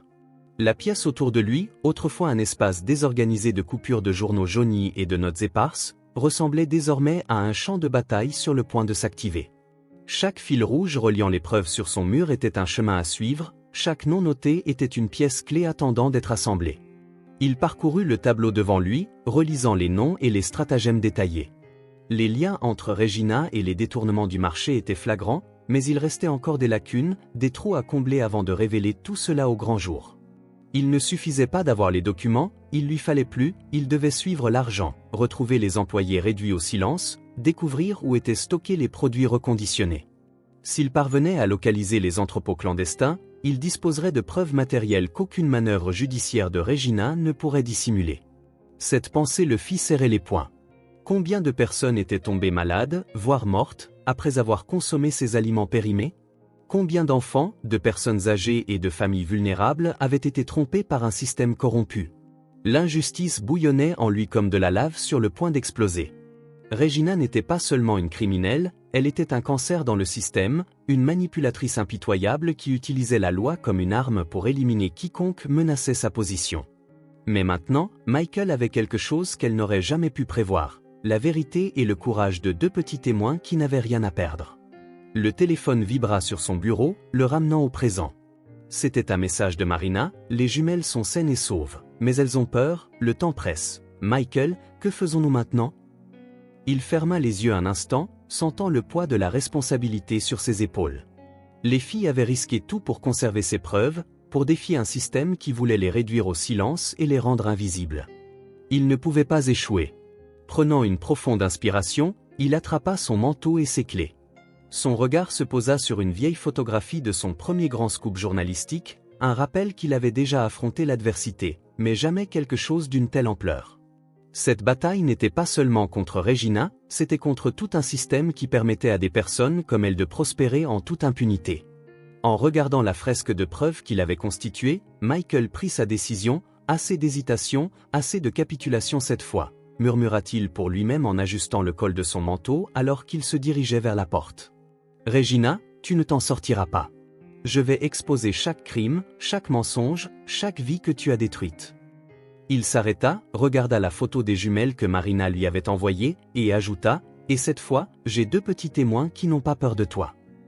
Sur ce, il sortit dans la nuit pluvieuse, prêt à porter le coup final. Le sous-sol humide de la maison de Jacques, l'ancien agent de sécurité du marché, sentait la moisissure et les secrets gardés. Michael suivit l'homme âgé à travers des piles de boîtes poussiéreuses, observant ses mains ridées trembler légèrement alors qu'il cherchait quelque chose de précis parmi ses affaires. Jacques avait travaillé au marché pendant 2 décennies avant d'être brusquement licencié quelques mois avant l'arrestation d'Hélène. Aujourd'hui, à 75 ans, il vivait en reclus dans sa petite maison de banlieue, portant le poids de vérité qu'il n'avait jamais eu le courage de révéler. « Je savais que quelqu'un viendrait chercher ça un jour », murmura Jacques d'une voix rauque, témoignant d'années de silence forcé. Quand Regina a ordonné de mettre à jour le système de caméra, c'est moi qui ai sauvegardé les anciens fichiers. Elle pensait avoir tout supprimé. Mais ces mots furent interrompus par une toux sèche alors qu'il fouillait dans une boîte particulièrement poussiéreuse. Michael attendait anxieusement, le cœur battant plus fort à chaque instant. L'ancien agent de sécurité finit par récupérer un disque dur externe enveloppé dans du film bulle, protégé de l'humidité du sous-sol tel un trésor précieux. Jacques connecta l'appareil à un vieil ordinateur portable qu'il gardait sur une table improvisée. « Tiens », dit-il en naviguant dans des dossiers de fichiers datés, nuit du 12 mars. Richard ne savait pas que l'ancien système enregistrait encore lorsque les nouvelles caméras furent installées. L'écran clignota quelques fois avant d'afficher des images granuleuses de l'entrepôt du marché. Michael se pencha, les yeux fixés sur la scène qui se déroulait devant lui. La vidéo montrait Richard, dans son costume impeccable, en train d'instruire les employés sur la manière de modifier les dates d'expiration des produits. « Ceux-ci sont déjà périmés », disait-il. La voix de Richard résonnait à travers les haut-parleurs défectueux de l'ordinateur portable, mais Regina voulait que tout soit reconditionné et remis en rayon pour demain. Quiconque pose des questions est éliminé, compris ? L'appareil capturait le moment précis où il remettait de nouvelles étiquettes aux employés qui commençaient le processus de falsification des dates sous sa supervision. Dans un coin de l'entrepôt, partiellement visible, se trouvait Hélène, son visage exprimant clairement l'horreur d'assister à la scène. Michael comprit que ce devait être le moment où elle avait découvert la vérité. La vidéo continuait en montrant Richard prenant des notes sur un clipboard tout en supervisant l'opération pour séparer les dons destinés à l'autre entrepôt. « Regina a aussi un acheteur pour ce lot », ordonna-t-il. Les preuves étaient d'une clarté cristalline. Non seulement il reconditionnait des produits périmés, mais il détournait aussi des dons destinés aux associations caritatives. Michael regarda, ressentant un mélange de triomphe et de rage alors que les pièces du puzzle s'assemblaient enfin. La vidéo était la preuve définitive manquante pour exposer l'ensemble du système. « Pourquoi n'as-tu pas montré cela avant ?» demanda doucement Michael, remarquant comment Jacques détournait le regard, honteux. L'ancien agent de sécurité passa une main tremblante sur son visage ridé. « Des décennies de culpabilité se lisent dans mon expression, ils ont menacé ma petite fille, confessa-t-il d'une voix brisée. Regina a découvert qu'elle avait besoin d'une greffe coûteuse. Elle a offert de tout payer si je restais silencieux et si je remettais les bandes originales, mais je n'ai pas pu détruire cette copie, pas après avoir vu ce qu'ils ont fait à cette pauvre femme et à ses filles. » Michael copia soigneusement le fichier, ses mains tremblant légèrement sous le poids du moment. Cette vidéo n'était pas seulement une preuve, c'était la clé de la liberté d'Hélène, de la justice que tant attendait. Sur l'ordinateur portable, l'image figée de Richard ordonnant ses crimes restait un témoignage silencieux de toute la corruption qu'il avait propagée, lui et Regina, pendant des années. « Merci, Michael », dit simplement Jacques en serrant sa main. « Tu viens de sauver une vie. » Regina arpentait les couloirs du palais de justice telle une tempête contenue, ses talons résonnant de manière menaçante sur le sol de marbre. L'un de ses informateurs venait de signaler que Michael, ce journaliste fouineur qu'elle avait fait disparaître il y a des années, posait à nouveau des questions. Pire encore, on l'avait vu parler à Jacques, l'ancien agent de sécurité du marché. Ses mains serraient le dossier de documents si fort que ses jointures étaient blanches, tandis que son esprit calculait rapidement toutes les menaces potentielles qu'elle devait éliminer. Le juge Morrison l'attendait dans ses appartements privés, l'expression inquiète face à l'état agité du procureur. Regina ferma la porte avec une force superflue, ses mots sortant comme du venin. « Nous devons avancer l'exécution à ce soir. » Le juge ajusta sa cravate, visiblement mal à l'aise face à cette demande. « Regina, nous l'avons déjà avancé une fois, il y a des procédures, des protocoles. » La coupe a-t-il en se penchant sur son bureau, une menace voilée dans les yeux de Regina. « Les procédures peuvent être modifiées, Dr Morrison, ou dois-je vous rappeler ce petit service que je vous ai rendu dans l'affaire de votre fils ?» Le silence qui suivit était aussi lourd que du plomb. Regina put voir l'instant précis où la dernière résistance du juge s'effondra, ses épaules s'affaissant de défaite alors qu'il atteignait son stylo. « Je vais signer l'ordre maintenant, » murmura-t-il, évitant son regard triomphant. « L'exécution aura lieu à 23 heures. » Regina esquissa ce sourire froid qui n'atteignait jamais ses yeux, regardant le juge rédiger le document qui scellerait le sort d'Hélène dans quelques heures. Sa dernière témoin serait éliminée et toutes les preuves que Michael aurait pu trouver seraient rendues inutiles. Ses pensées furent interrompues par le son de son téléphone portable. C'était Richard, sa voix tremblante de nervosité. « Regina, il y a quelqu'un d'autre qui enquête. L'ancien Jacques a une copie de la vidéo. » Son sang se glaça un instant, mais sa voix resta contrôlée lorsqu'elle répondit « Occupe-toi immédiatement, utilise nos contacts à la police si nécessaire, mais je veux que cette vidéo soit détruite avant minuit. » Après avoir raccroché, Regina se permit un moment d'inquiétude. Le nœud se resserrait, mais elle avait encore des cartes à jouer. « Le document est prêt », résonna la voix du juge, la ramenant au présent. Regina prit l'ordre d'exécution avec un sourire satisfait. Dans quelques heures, Hélène serait morte. Avec elle, toute chance d'exposer ses mensonges. Michael aurait pu trouver quelques preuves, mais sans témoin vivant pour les corroborer, ce ne serait que le mot d'un journaliste discrédité contre celui d'un procureur respecté. C'est fini, pensa-t-elle en rangeant le document dans sa mallette. Personne ne peut m'arrêter maintenant. La cour de l'orphelinat était silencieuse par cet après-midi gris, l'air lourd de la promesse d'une tempête imminente. Sophia et Claire étaient assises dans leur cachette habituelle lorsque la travailleuse sociale apparut, se hâtant à travers la cour, le visage arborant une expression qui fit figer le cœur des filles. Les jumelles se rapprochèrent instinctivement, leurs petites mains s'entrelacèrent pour puiser de la force, tandis que la femme s'approchait, tenant une enveloppe officielle dans ses mains. « Sophia, Claire », commença la travailleuse sociale d'une voix essayant de paraître professionnelle, mais trahissant un tremblement de compassion, « je dois vous informer d'un changement dans l'affaire de votre mère. » Les filles restèrent silencieuses, leurs yeux identiques fixés sur l'enveloppe que la femme tenait comme si c'était une bombe sur le point d'exploser. L'exécution a été avancée, elle aura lieu ce soir à 23 heures. Ces mots tombèrent comme des pierres dans la cour, et Claire laissa échapper un sanglot aigu qui semblait porter tout le poids du monde. Sophia serra sa sœur dans ses bras, ses propres larmes silencieuses mouillant l'uniforme délavé de l'orphelinat. La travailleuse sociale continua de parler, évoquant des procédures et des protocoles, mais les mots semblaient lointains, dénués de sens, comme s'ils étaient prononcés sous l'eau. Le monde entier semblait s'effondrer autour des jumelles, qui s'accrochaient l'une à l'autre comme des naufragés. « Mais les papiers » murmura Claire entre deux sanglots, « nous avons trouvé les papiers. Elle est innocente. » Comme si ces mots avaient invoqué sa présence, Michael accourut à travers la grille de l'orphelinat, le visage rougi par l'effort et les yeux étincelants d'une urgence fiévreuse. En voyant la travailleuse sociale, il ralentit sa démarche, tentant de reprendre son calme. « Mademoiselle », se présenta-t-il rapidement en montrant son badge de presse, « j'ai besoin de parler avec les filles pour un reportage sur les services sociaux. » La travailleuse sociale hésita en jetant un coup d'œil à sa montre. « Je suis désolé, mais aujourd'hui n'est pas un bon jour, les filles viennent de recevoir une nouvelle difficile et... »« S'il vous plaît », interrompit Sophia d'une voix petite mais déterminée, « nous voulons lui parler. » Il y avait quelque chose dans son ton qui fit céder la travailleuse sociale, qui hocha brièvement la tête avant de reculer de quelques pas, tout en continuant d'observer le groupe. Michael s'agenouilla devant les jumelles, sa voix basse et urgente, « J'ai trouvé la vidéo qui prouve que votre mère est innocente, mais Regina essaie de détruire toutes les preuves. Elle a avancé l'exécution parce qu'elle sait que nous sommes proches de la vérité. » Claire serra fortement la manche du manteau de Michael, ses petits doigts agrippant le tissu comme si sa vie en dépendait. Ses yeux, grands, blancs et lumineux d'émotions non versées, le fixaient avec désespoir. « Notre mère va mourir ce soir », disait-elle, la voix tremblante, un sanglot retenant dans sa gorge qui rendait ses mots encore plus étouffés.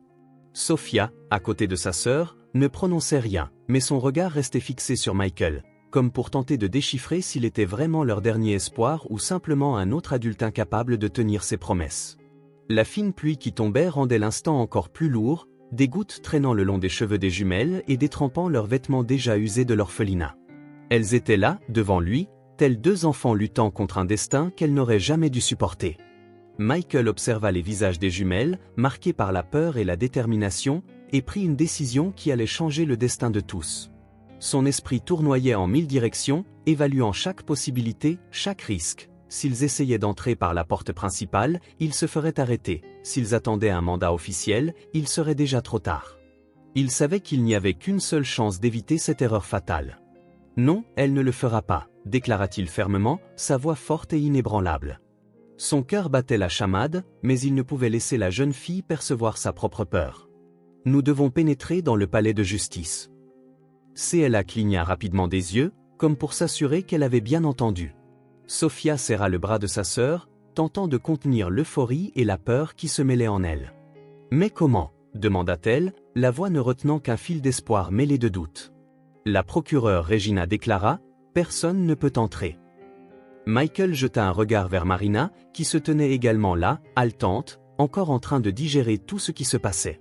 Elle connaissait bien les jumelles, connaissait la souffrance qu'elles avaient endurée, et maintenant, en voyant le courage brut dans leurs yeux, quelque chose en elle se solidifia. « Il nous faut une diversion », murmura-t-elle en regardant autour d'elle, analysant l'environnement du palais de justice. « Si nous entrons par la porte d'entrée, ils nous arrêteront avant que nous ne nous approchions du juge. » Michael hocha la tête, élaborant déjà un plan. Il regarda de nouveau les filles, maintenant avec une étincelle de détermination dans les yeux. « Me faites-vous confiance ?» Sophia et Claire échangèrent un regard avant de revenir le voir. CLA fut la première à répondre, sa voix faible mais pleine de conviction, « Nous te faisons confiance. » Michael leur serra rapidement les mains et se leva. « Alors, allons-y, nous avons peu de temps. » Il regarda sa montre, il ne restait que quelques minutes avant que le destin d'Hélène ne soit scellé, et il s'apprêtait à défier tout pour changer cela. Marina arriva à l'orphelinat, vêtue de son uniforme de nettoyage d'hôpital, poussant un chariot chargé de fournitures. Ses yeux rencontrèrent ceux de Michael, qui l'attendait discrètement près du portail arrière, et elle hocha la tête en signe d'approbation. Le plan qu'ils avaient mis en place à la hâte était risqué, mais c'était leur unique chance. Michael observa alors qu'elle se présentait à la réception pour expliquer qu'elle remplaçait la femme de ménage habituelle, qui s'était fait appeler malade. Le bruit monotone de l'aspirateur résonnait dans les couloirs tandis que Marina nettoyait méthodiquement chaque pièce, se rapprochant peu à peu du dortoir où Sophia et CLA attendaient anxieusement. Les jumelles étaient assises sur leur lit, feignant de lire un livre, comme l'avait ordonné Michael, alors que leur cœur battait à tout rompre. Lorsque Marina entra dans la pièce, poussant son chariot, les filles ne purent contenir leur agitation. L'ancienne employée d'épicerie ferma silencieusement la porte derrière elle, ses mouvements calculés pour ne pas éveiller les soupçons. « Vite !» murmura Marina en ouvrant un grand sac poubelle noir qu'elle avait dissimulé. « Vous devez me faire confiance, maintenant. » Sophia et Claire échangèrent des regards inquiets, mais des années passées auprès de leur mère leur avaient appris à reconnaître la véritable bonté dans les yeux des gens. Avec des gestes précis, Marina aida les filles à se glisser dans le sac, les positionnant de façon à ce qu'elles puissent respirer par de petits trous placés stratégiquement. « Ne faites aucun bruit », leur ordonna-t-elle, la voix tremblante légèrement. « Quoi qu'il arrive, le chemin vers la sortie semblera interminable. » Marina poussa son chariot avec la même efficacité qu'à son habitude, bien que ses mains tremblaient légèrement à chaque passage de quelqu'un à proximité. Le sac contenant les jumelles était soigneusement glissé entre des produits de nettoyage et d'autres sacs poubelles, mais chaque pas était une agonie de peur et d'anticipation. À l'intérieur du sac, Sophia tenait fermement la main de CLA, retenant son souffle à chaque arrêt du chariot ou chaque fois que quelqu'un s'approchait pour parler à Marina à la réception. Le garde de sécurité ne lui prêta guère attention lorsque Marina présenta son identifiant pour sortir. « C'est terminé pour aujourd'hui », demanda-t-il automatiquement, plus absorbé par le journal qu'il tenait que par le chariot de nettoyage. « Oui », répondit-elle calmement, je vais déposer les poubelles dans la benne à l'arrière. » L'homme fit un geste distrait de la main, et Marina poussa le chariot hors du portail, ses jambes faiblissant presque de soulagement lorsqu'elle aperçut Michael qui l'attendait à l'endroit convenu, dans sa vieille voiture garée au coin de la rue. D'un geste rapide mais soigneux, Michael aida à transférer le sac contenant les filles à l'arrière de la voiture, recouvert d'une couverture sombre. Ce n'est qu'à 3 pâtés de maison de l'orphelinat qu'il s'arrêta enfin pour aider Sophia et CLA à sortir de leur cachette de fortune. Les jumelles émergèrent, haletantes, les cheveux en désordre et les visages rougis, mais leurs yeux brillaient de détermination. « Nous y sommes arrivés », murmura CLA en serrant sa sœur dans ses bras. Marina, assise sur le siège passager, laissa échapper un sanglot de soulagement. « Maintenant vient la partie la plus difficile », déclara Michael, les yeux fixés sur l'horloge du tableau de bord qui affichait 5 heures. « Nous avons 6 heures pour empêcher une exécution et dévoiler une conspiration. » Il regarda dans le rétroviseur, croisant le regard identique des jumelles. « Êtes-vous prête ?» Sophia et CLA hochèrent la tête en chœur, leurs expressions affichant une maturité bien au-delà de leur âge. La nuit ne faisait que commencer, et le véritable défi restait encore à venir. Hélène était assise au bord de son lit étroit dans sa cellule, ses doigts effleurant doucement les pages du petit journal où elle avait écrit des lettres à ses filles ces derniers jours. Le papier était taché par endroits, marque de larmes versées alors qu'elle tentait d'expliquer à Sophia et CLA pourquoi maman ne rentrerait pas à la maison. La nouvelle du report de son exécution était venue comme un coup fatal, lui dérobant même la possibilité de dire un dernier adieu à ses petites. L'uniforme orange de prison semblait peser une tonne sur ses épaules alors que les heures s'écoulaient inexorablement vers le moment ultime. Les murs gris de sa cellule paraissaient se refermer sur elle cette nuit-là. Hélène ferma les yeux, laissant son esprit vagabonder vers des souvenirs plus doux, le rire de ses filles au petit déjeuner, l'odeur de leurs cheveux fraîchement lavés, la chaleur de leurs petits corps enlacés pour dormir. Une larme solitaire s'échappa de sous ses cils lorsqu'elle comprit qu'elle ne sentirait plus jamais l'étreinte de ses filles, qu'elle n'entendrait plus jamais Sophia fredonner en aidant CLA avec ses devoirs, qu'elle ne verrait plus jamais ses enfants grandir. « C'est l'heure du dîner », annonça le garde en faisant glisser un plateau à travers la petite lucarne de la porte. Hélène jeta à peine un coup d'œil à la nourriture, son estomac se tordant face à l'imminence de la faim. Au lieu de cela, elle saisit son stylo une dernière fois, les mains tremblantes alors qu'elle inscrivait les derniers mots dans son journal. « Mes chéris », commença-t-elle dans son écriture habituellement délicate, désormais tremblotante d'émotion, « pardonnez-moi de n'avoir pas été assez forte pour vous protéger. Chaque souffle que j'ai pris dans cette ville a été par amour pour vous. Dans mes derniers instants, je n'ai pas peur de la mort, seulement de ne plus vous sentir. » Le aumônier pénitentiaire vint lui rendre visite brièvement, lui offrant des mots de réconfort qui sonnaient creux à ses oreilles. Comment pourrait-il y avoir du réconfort pour une mère qui allait être arrachée à ses filles pour toujours? Hélène refusa poliment sa bénédiction, préférant passer ses derniers moments plongés dans les souvenirs de sa famille.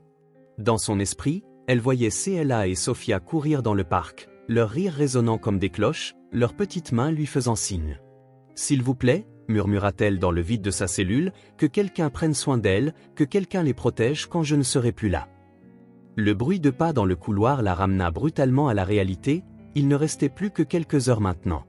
Hélène se leva, les jambes tremblantes, et se dirigea vers la petite fenêtre grillagée. Le ciel était sombre et sans étoiles, comme si la nature elle-même était en deuil. « Sophia, c'est là », murmura-t-elle à la nuit, « maman vous aime plus que tout au monde. » Ces mots se perdirent dans l'obscurité alors que l'horloge avançait implacablement vers minuit. La voiture de Michael filait à travers les rues encombrées de la ville, les pneus crissant à chaque virage serrés alors qu'il tentait d'échapper au trafic. À l'arrière, Sophia et CLA se cramponnaient l'une à l'autre, leurs petits corps heurtant à chaque freinage brusque. L'horloge numérique du tableau de bord affichait 22h15, chaque chiffre lumineux semblant être une accusation silencieuse tandis que les minutes s'égrenaient sans pitié. Le palais de justice se trouvait de l'autre côté de la ville, et le trafic semblait conspirer contre eux, transformant chaque feu rouge en une torture de précieuses secondes perdues. Une tempête se déchaînait sur la ville, de grosses gouttes fouettant le pare-brise comme si même les cieux pleuraient l'urgence du moment. Michael jura sous cape lorsqu'un camion le coupa, l'obligeant à emprunter une rue latérale.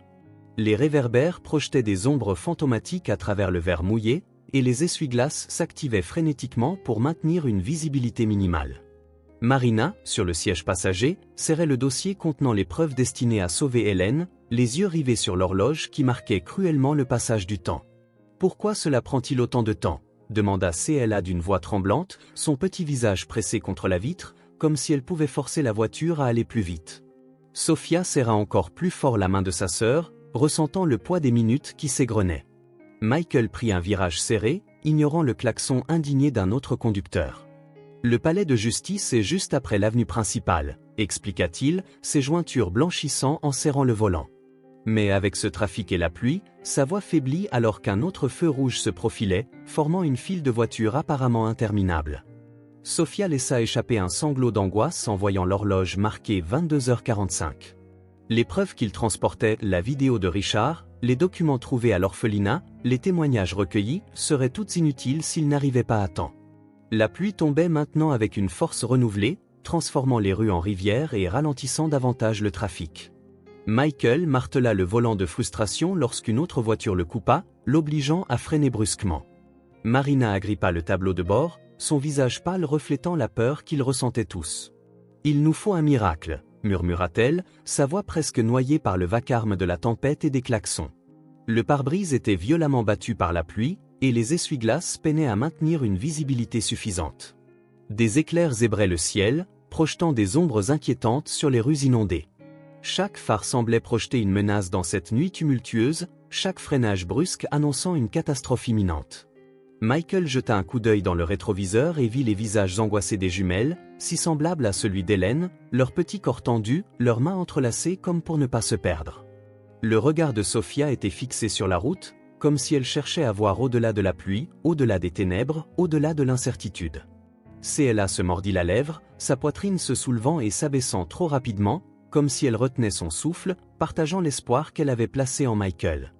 La détermination resplendit à nouveau dans ses yeux lorsque Michael repéra un passage étroit entre deux camions. C'était risqué, mais ils n'avaient pas le choix. Le temps leur était compté, le destin d'Hélène ne tenait qu'à un fil, et le trafic dense était un ennemi implacable. « Accrochez-vous », ordonna-t-il fermement en détournant le volant. Les jumelles se cramponnèrent à leur ceinture, leurs petits doigts s'enfonçant dans le tissu, comme pour empêcher l'inévitable. Marina agrippa le bord du tableau de bord, ferma les yeux un instant, une prière silencieuse se formant sur ses lèvres. Le moteur rugit tandis que Michael appuyait sur l'accélérateur, la voiture glissant sur l'asphalte mouillé, les pneus peinant contre l'eau accumulée sur la chaussée. Il serra fermement le volant, cherchant un passage plus rapide à travers ce trafic dense.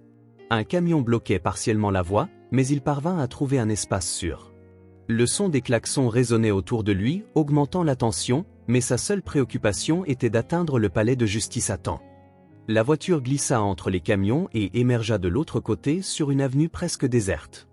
Michael n'hésita pas et accéléra encore, sentant l'adrénaline brûler dans ses veines comme un feu liquide. Sophia laissa échapper un soupir tremblant et CLA, toujours tendu, demanda d'une voix étranglée « Sommes-nous proches ?» Michael jeta un coup d'œil rapide à l'horloge du tableau de bord.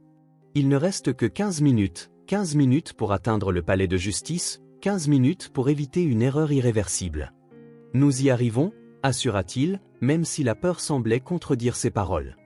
Marina se retourna et serra affectueusement les mains des jumelles. Tout ira bien, murmura-t-elle. Ça doit aller. Dehors, la tempête faisait rage comme un avertissement, mais à l'intérieur de la voiture, 4 cœurs battaient en un même rythme frénétique d'espoir et d'urgence. La voiture de Michael dérapa jusqu'à l'entrée du palais de justice, ses pneus crissant sur l'asphalte mouillé alors qu'il freinait brusquement. L'horloge indiquait 23h15 et la pluie continuait de tomber implacablement sur la ville.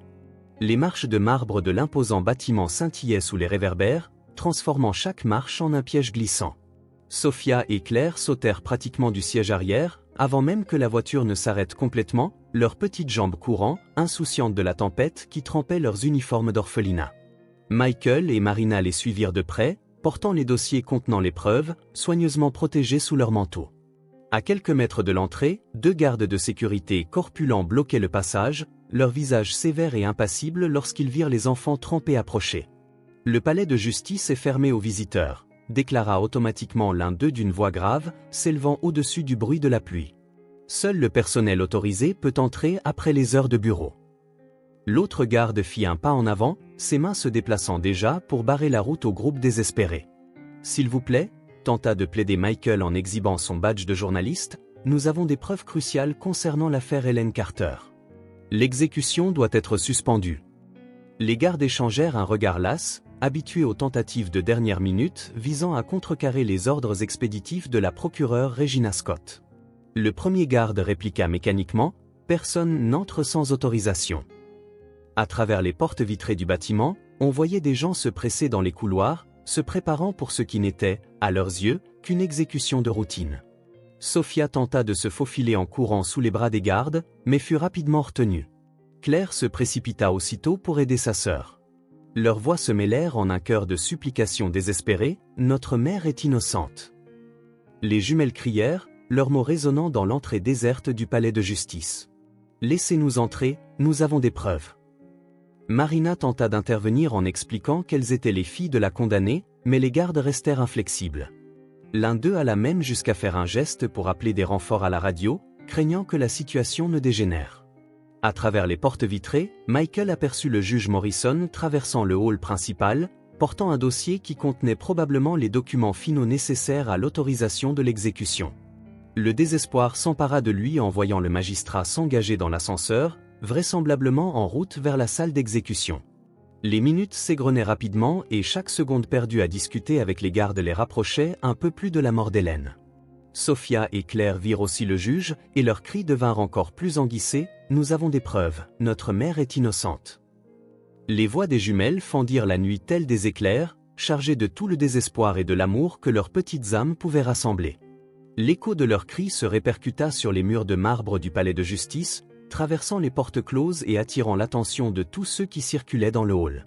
Des membres du personnel s'arrêtèrent pour observer la scène, certains avec compassion, d'autres visiblement mal à l'aise devant le déploiement dramatique. Les gardes commencèrent à pousser le groupe vers le trottoir, déterminés à mettre fin à cette agitation. « S'il vous plaît » implora CLA une dernière fois, ses larmes se mêlant à la pluie qui ruisselait sur son visage. Regina Scott ment. Elle et Richard volaient de la nourriture au marché. Sophia compléta la pensée de sa sœur, comme elle le faisait toujours. Notre mère a découvert la vérité, alors ils l'ont enfermée. Leurs mots résonnaient dans l'air nocturne, porteurs d'une vérité qui devait désespérément être entendue. Michael serra les filles dans ses bras, essayant de les protéger de la pluie, tandis que son esprit s'affairait à trouver une solution. L'horloge de la tour du palais de justice sonna, annonçant qu'il ne restait que quelques minutes avant minuit. Les couloirs du palais étaient éclairés uniquement par des lampes de secours, projetant de longues ombres d'encens sur les murs de marbre.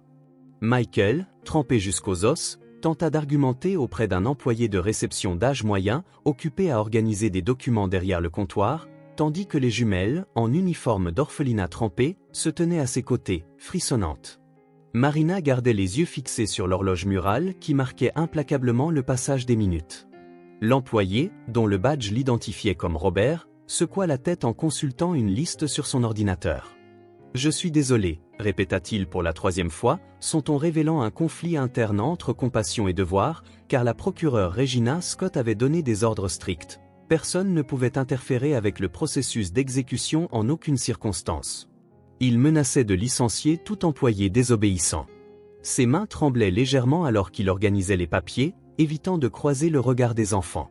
Le bruit de la pluie contre les fenêtres offrait une bande sonore lugubre tandis que l'horloge avançait implacablement vers minuit.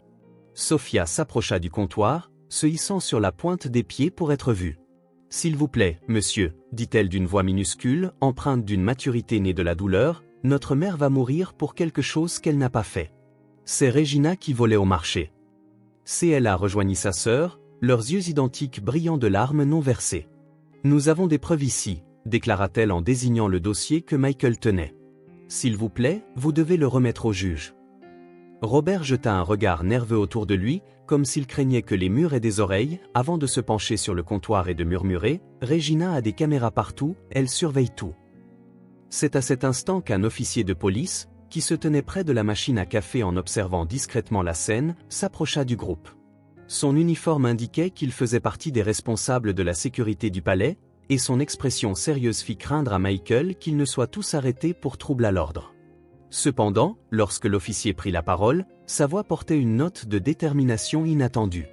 Personne ne s'attendait à cela. « Ma fille a le même âge que ses filles », déclara-t-il en regardant directement les jumelles. « Je n'imagine pas ce qu'elles doivent traverser. » Ses yeux se tournèrent vers Michael, évaluant la situation avec l'expérience de plusieurs années.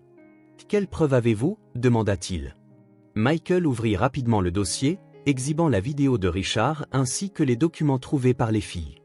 L'officier, qui se présenta sous le nom de sergent Turner, examina le matériel avec un professionnalisme évident, ses yeux s'écarquillant légèrement en reconnaissant le contenu. « C'est de la dynamite pure », murmura-t-il en refermant soigneusement le dossier. « Le juge doit voir cela immédiatement. » Sans hésiter, il prit le dossier des mains de Michael. « Je connais un passage secret vers la chambre d'exécution.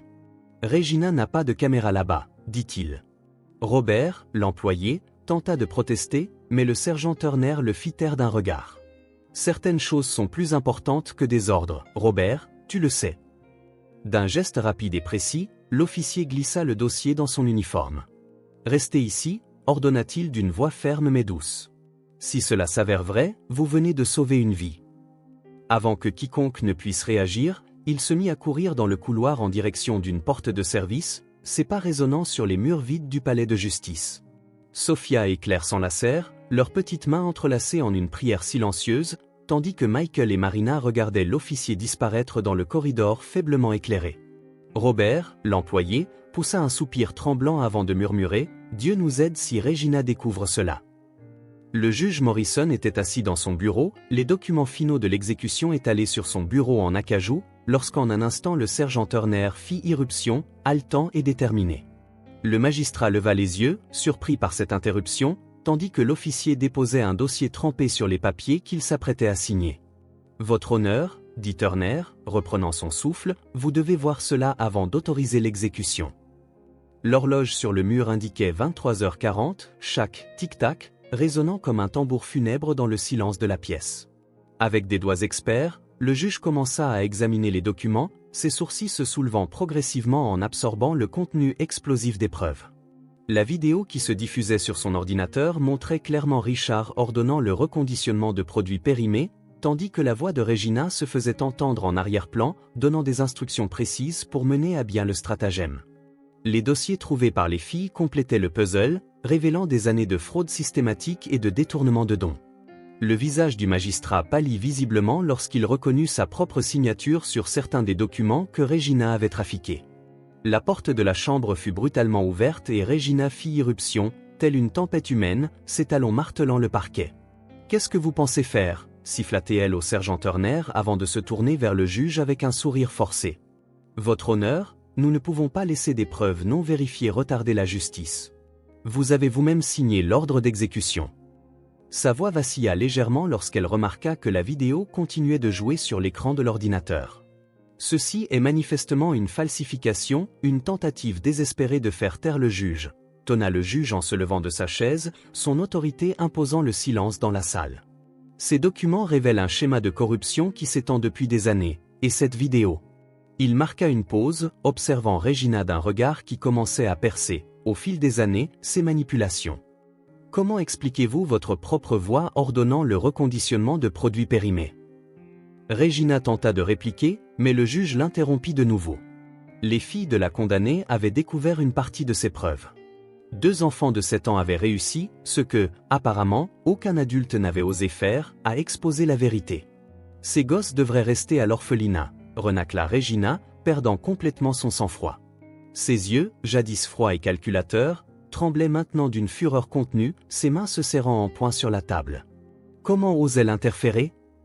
Sa voix, qui résonnait habituellement avec fermeté et autorité dans la salle d'audience, prenait désormais un ton presque désespéré, mais ses mots mouraient dans sa gorge lorsque le juge décrocha le téléphone, le regard chargé d'une détermination inébranlable. Il ne cligna pas des yeux, n'hésita pas.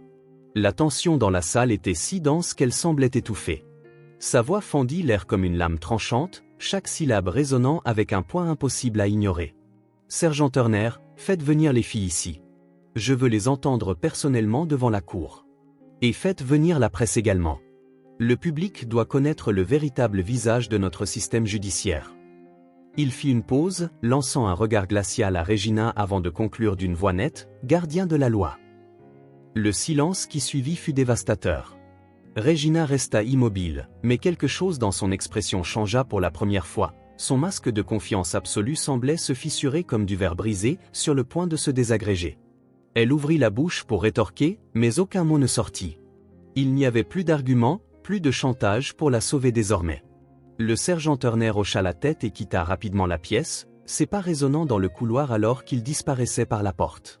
Regina, qui quelques instants auparavant avait tenté d'imposer son autorité, se retrouva maintenant paralysée par la fureur et l'incrédulité, scrutant la pièce en quête d'une échappatoire, d'une faille, de quoi renverser la situation. Mais il n'y avait nulle part où fuir. Le juge Morrison se leva, rassemblant les dossiers et les preuves étalées devant lui comme le dernier fragment d'un puzzle monumental. Ses doigts glissèrent sur les chemises et les documents qui, un par un, détruisaient la façade d'intégrité que Regina avait patiemment édifiée au fil des années.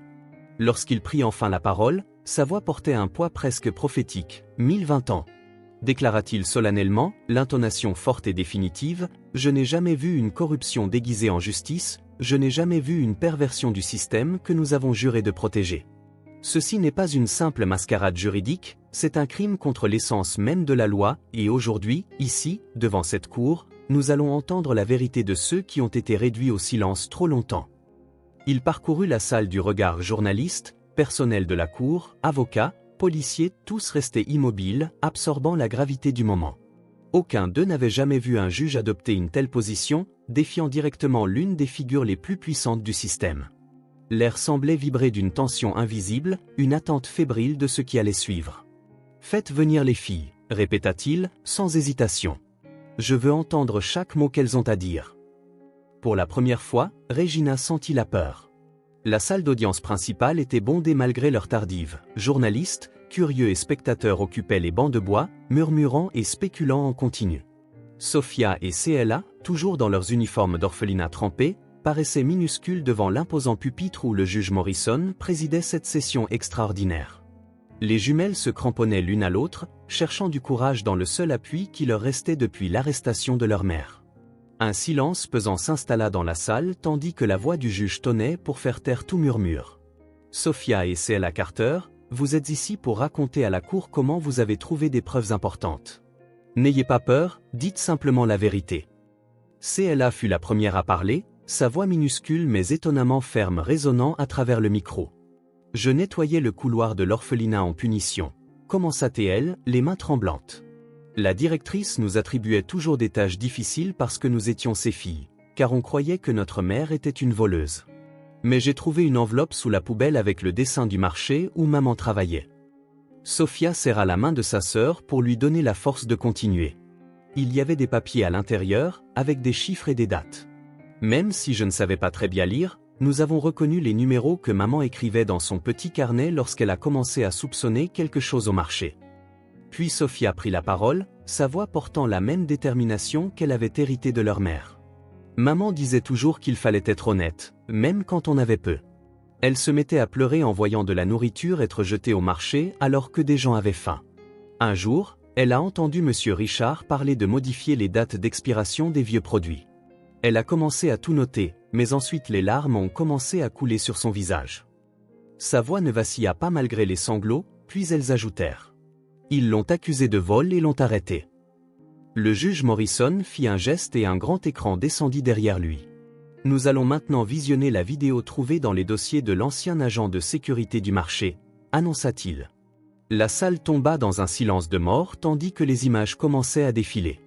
La vidéo montrait clairement Richard ordonnant le reconditionnement de produits périmés, tandis que la voix de Regina se faisait entendre en arrière-plan, donnant des instructions précises pour mener à bien le stratagème dans un entrepôt.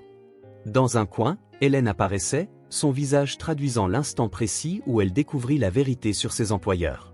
Ceux présents dans la salle observaient la scène sur l'écran, entrecoupés de soupirs indignés brisant le silence. Dans la vidéo, Regina apparaissait en train de discuter froidement de la manière dont il tirerait profit de la vente de nourriture impropre à la consommation. Sophia et CLA fixèrent intensément l'image de leur mère, ce bref aperçu de la femme qu'elles n'avaient pas vue depuis si longtemps faisant couler librement leurs larmes. Lorsque la vidéo s'acheva, le juge se tourna vers la procureure, qui avait perdu toute son arrogance habituelle. « Procureure Regina Scott, voudriez-vous expliquer à la cour comment cette vidéo se rapporte à vos accusations contre Hélène Carter ?» Richard se leva brusquement, le visage rougi par la nervosité, tentant d'expliquer l'inexplicable. Votre honneur, cette vidéo est clairement trafiquée, balbutia-t-il en ajustant sa cravate comme s'il s'étouffait. Je ne participerai jamais à un tel stratagème. Ces paroles furent interrompues par une voix ferme provenant du fond de la salle. Un homme d'âge moyen en uniforme de réserve se leva parmi la foule. C'était Charles, qui avait travaillé au marché pendant 15 ans avant d'être licencié sans justification il y a 3 mois. « Vous mentez, Richard », déclara-t-il d'une voix qui résonna dans le silence solennel de la salle. J'étais là, et tous les employés connaissaient le stratagème, mais personne n'osait rien dire car Regina menaçait nos familles. Charles s'avança vers le centre de l'audience, ignorant le regard meurtrier de Regina. Hélène a découvert la vérité lorsqu'elle a mis la main sur les tableaux d'inventaire originaux.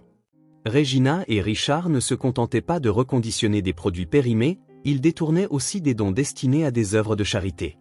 Quand Hélène a commencé à poser des questions, ils l'ont piégée. Un murmure d'indignation parcourut la salle, grandissant en intensité jusqu'à ce que le juge Morrison frappe du marteau à plusieurs reprises pour rétablir l'ordre. Regina resta immobile, rigide comme une statue, alors que le magistrat se tourna vers elle d'un regard perçant. « Procureur Scott, comment expliquez-vous que les caméras de sécurité du marché aient apparemment échoué la nuit même de l'arrestation d'Hélène Carter ?» Regina, tentant de conserver sa contenance habituelle malgré ses mains visiblement tremblantes, répliqua « Votre honneur, ces accusations sont absurdes. J'ai une réputation irréprochable, des années de service au sein de la justice. » Le juge la coupa d'un geste sec. « Répondez à la question, procureur, pourquoi les seules images disponibles de cette nuit sont-elles celles que vous avez soumises comme preuve, et pourquoi ces enregistrements montrent-ils des horodatages différents des journaux système ?» Chaque mot du juge semblait être un coup de marteau sur le cercueil de la mascarade que Regina avait patiemment construite. Charles s'avança de nouveau et sortit une enveloppe de la poche de son uniforme. « J'ai ici des copies des dossiers originaux de dons, avant toute modification, réalisés sur ordre de Regina. Je les ai gardés, sachant qu'un jour la vérité devrait éclater. » Le juge fit un geste pour qu'un officier vienne récupérer l'enveloppe. À cet instant, Regina commença enfin à montrer des signes de désespoir, son empire de mensonges s'effondrait devant ses yeux, et elle ne pouvait plus rien faire pour l'arrêter. Le juge Morrison se leva et se dirigea rapidement vers l'aile d'exécution, ses pas résonnant sur les murs froids, suivi de près par le sergent Turner et 2 autres agents. L'horloge numérique du couloir clignotait implacablement, indiquant qu'il ne restait plus que 3 minutes avant l'instant fatal. Le magistrat tenait dans ses mains l'ordre de suspendre l'exécution, l'encre de sa signature encore fraîche sur le papier, son cœur battant la chamade en pensant à combien d'autres de ses décisions auraient pu être manipulées par Regina au fil des ans. La chambre d'exécution était éclairée par des néons vacillants, rendant l'atmosphère encore plus sinistre.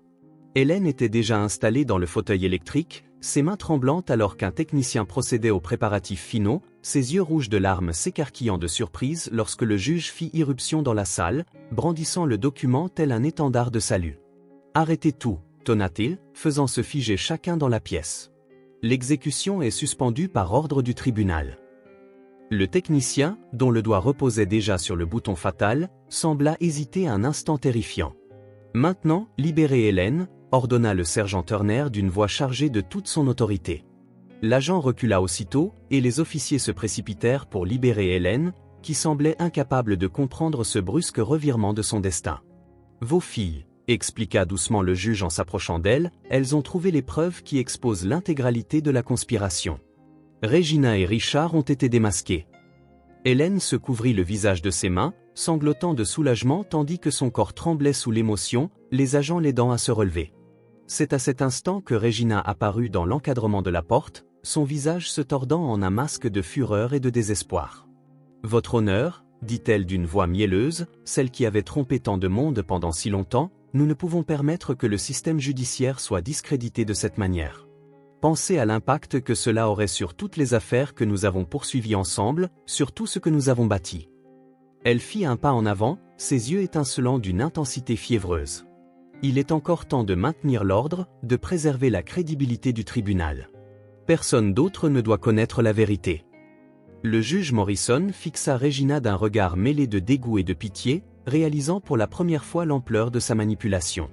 Pendant des années, il avait été le témoin de son ascension, de sa domination implacable sur les tribunaux, de sa prestance qui imposait le respect, ou plutôt la crainte, mais désormais, il voyait autre chose, une femme acculée, luttant pour garder son masque intact alors que les fissures se multipliaient dans l'empire de mensonges qu'elle avait bâti. Avant qu'il ne puisse répondre, Regina sortit une enveloppe de son blazer, un sourire cruel se dessinant sur ses lèvres. Ses doigts, toujours élégants et ornés de bagues discrètes, tremblaient légèrement en tenant le papier, mais son expression ne trahissait aucune faiblesse, seulement de la détermination. C'était sa dernière carte, et elle le savait. De plus, poursuivit-elle en baissant sa voix jusqu'à un chuchotement menaçant, j'ai ici des informations très intéressantes concernant certaines de vos décisions passées, votre honneur, des décisions que vous ne voudriez certainement pas voir rendues publiques. Le juge pâlit, ses mains, qui reposaient fermement sur le bureau, se crispant sur le bois poli avec force. Une sueur froide perla le long de son cou, un poids familier se resserrant autour de sa poitrine. Regina avait toujours su où frapper, avait toujours su quelle ficelle tirer pour faire hésiter, ne serait-ce qu'un instant, même les plus irréprochables. Un lourd silence emplit la pièce, comme si le temps lui-même était suspendu au fil tranchant de la menace voilée. Mais Regina n'en avait pas fini. Son regard se porta, de façon significative, sur Hélène, toujours tremblante dans les bras de l'officier, la femme qu'elle avait failli détruire, celle dont elle avait tenté d'effacer la vie sans la moindre once de remords. Hélène avait l'air épuisée, ses yeux débordant encore d'émotion et de fatigue, mais il y avait quelque chose de nouveau en elle, un éclat de défi, de furie contenue, un feu que Regina ne s'attendait pas à trouver. « Nous n'avons pas encore fini ici. » Sa voix, plus basse mais tout aussi tranchante, glissa tandis qu'elle faisait passer l'enveloppe sur le bureau en direction du juge, ses lèvres se tordant en un sourire malicieux. « Ce serait tout un scandale, n'est-ce pas, votre honneur ? Que dirait la presse si elle découvrait certaines irrégularités dans votre dossier ? Combien d'affaires pourraient être réouvertes ? Combien de criminels condamnés se retrouveraient à nouveau dans la rue à cause d'une de vos erreurs ? » Le juge Morrison sentit son estomac se tordre, la rage lui brûlant les entrailles, mais il garda une expression neutre, fixant son regard sur l'enveloppe posée devant lui, comme si ce simple bout de papier portait le poids entier de sa carrière, de sa réputation, de sa conscience. Puis, il prit une profonde inspiration. La salle était remplie de personnes ayant été victimes de Regina, Hélène, Michael, Sophia et CLA. Tous étaient là, témoins de l'horreur que cette femme avait causée, et c'est à ce moment-là que Morrison réalisa que, peu importait ce qu'elle avait tenté de faire, son empire s'était effondré et la peur qu'elle avait semée n'exerçait plus aucun pouvoir ici. D'un geste lent et délibéré, il saisit l'enveloppe, sans même l'ouvrir, la déchira en deux. Regina poussa un cri, ses yeux s'écarquillant de choc et de fureur. « Tu n'as aucune idée de ce que tu fais, » siffla-t-elle, son masque de contrôle se fissurant enfin. Mais Morrison se contenta de se lever, sa voix ferme et inébranlable répondant « Au contraire, Regina, pour la première fois, je sais exactement ce que je fais. » La salle d'audience était plongée dans un silence absolu lorsque Regina monta à la chaire, arborant sur son visage un masque étudié d'indignation qui l'avait si bien servi pendant des années de manipulation.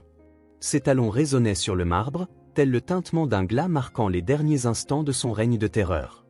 Le juge Morrison la regardait d'un œil sévère tandis qu'Hélène, désormais libre, serrait dans ses bras ses filles pour la première fois depuis des mois, les trois pleurant silencieusement des larmes de soulagement et d'amour retrouvées. « Votre honneur » commença Regina, la voix tremblante d'une émotion qui lui semblait fausse même à ses propres oreilles, « nous assistons à une conspiration élaborée destinée à détruire ma réputation, après des années de service dévoué à la justice, des centaines de criminels incarcérés, et me voilà victime d'un montage orchestré par ceux qui jalousent mon succès. » Ses yeux parcoururent la salle, s'attardant sur Richard, qui se rétracta visiblement sur son siège. Richard était responsable de la gestion du marché, toutes les décisions opérationnelles passaient par lui. J'étais simplement la propriétaire, trop occupée par mes fonctions de procureur pour superviser le quotidien. Richard se leva brusquement, le visage rougi par la panique. « Ce n'est pas vrai !» cria-t-il, la voix aiguë de désespoir. Regina contrôlait tout, chaque détail du stratagème avait été planifié par elle. L'homme s'avança vers le centre de la salle d'audience, des perles de sueur roulant sur son front alors qu'il sortait d'autres documents de sa mallette.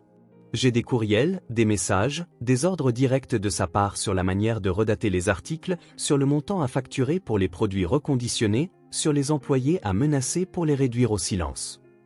Regina pâlit visiblement tandis que Richard poursuivait sa confession désespérée. Elle a créé tout le système. Richard continua, les mots déferlant tel un barrage enfin rompu, les dons détournés, elle avait un réseau d'acheteurs, les produits périmés, elle savait exactement quel petit marché reconditionnerait sans poser de questions. Lorsque Hélène a commencé à enquêter, c'est Regina qui nous a ordonné de planter de fausses preuves dans son casier. La salle éclata en murmures d'indignation, tandis que Regina serrait la chair si fort que ses jointures blanchissaient. « Menteuse! Tu essaies de sauver ta peau. Moi, je suis un serviteur de la justice, eux. » Ces mots furent interrompus lorsque Richard lança un dernier dossier sur le banc du juge. « Voici les relevés des comptes offshore où elle conservait l'argent des ventes illégales, » déclara-t-il d'une voix désormais plus stable. « Elle m'a contraint à signer en tant que titulaire du compte, mais tous les dépôts étaient sous son contrôle. Regina n'est pas un serviteur de la justice, votre honneur. C'est une criminelle qui a utilisé le système pour son propre profit, et j'en ai assez d'être son complice. » Le juge Morrison se leva lentement de sa chaise, le poids d'années de manipulation et d'injustice pesant lourd sur ses épaules alors qu'il examinait les preuves étalées devant lui. Toute la salle retint son souffle, un silence si épais qu'on aurait pu entendre le tic-tac de la grande horloge murale résonner tel un tambour de guerre. Regina resta debout, son ancienne arrogance remplacée par un tremblement visible dans ses mains impeccablement manucurées, tandis qu'Hélène serrait ses filles contre elle, comme si elle redoutait que quelqu'un essaie de les séparer à nouveau. Ce tribunal, commença le juge d'une voix mêlant tristesse et détermination, a été le témoin aujourd'hui de l'une des plus grandes perversions de la justice dans toute son histoire. Les preuves présentées ne laissent aucun doute, Hélène Carter a été la victime d'une conspiration criminelle orchestrée par des personnes qui avaient juré de faire respecter la loi, mais qui l'ont utilisée comme un instrument d'oppression et d'avidité. Ses yeux se fixèrent sur Regina, qui semblait se flétrir sous son regard sévère. Les preuves démontraient non seulement son infaillibilité, mais révélait également un système de corruption qui avait failli coûter la vie à une mère innocente. Le juge frappa de toute sa force sur le banc, faisant sursauter tout le monde dans leur siège. Hélène Carter est officiellement blanchie de toutes les accusations. Procureur Regina Scott, vous êtes en état d'arrestation pour fraude, falsification de preuves, parjure et tentative de meurtre par le système judiciaire. Deux officiers s'avancèrent vers Regina, qui avait enfin perdu toute contenance. Elle tenta de reculer, mais ses jambes tremblaient tellement qu'elle peinait à tenir debout.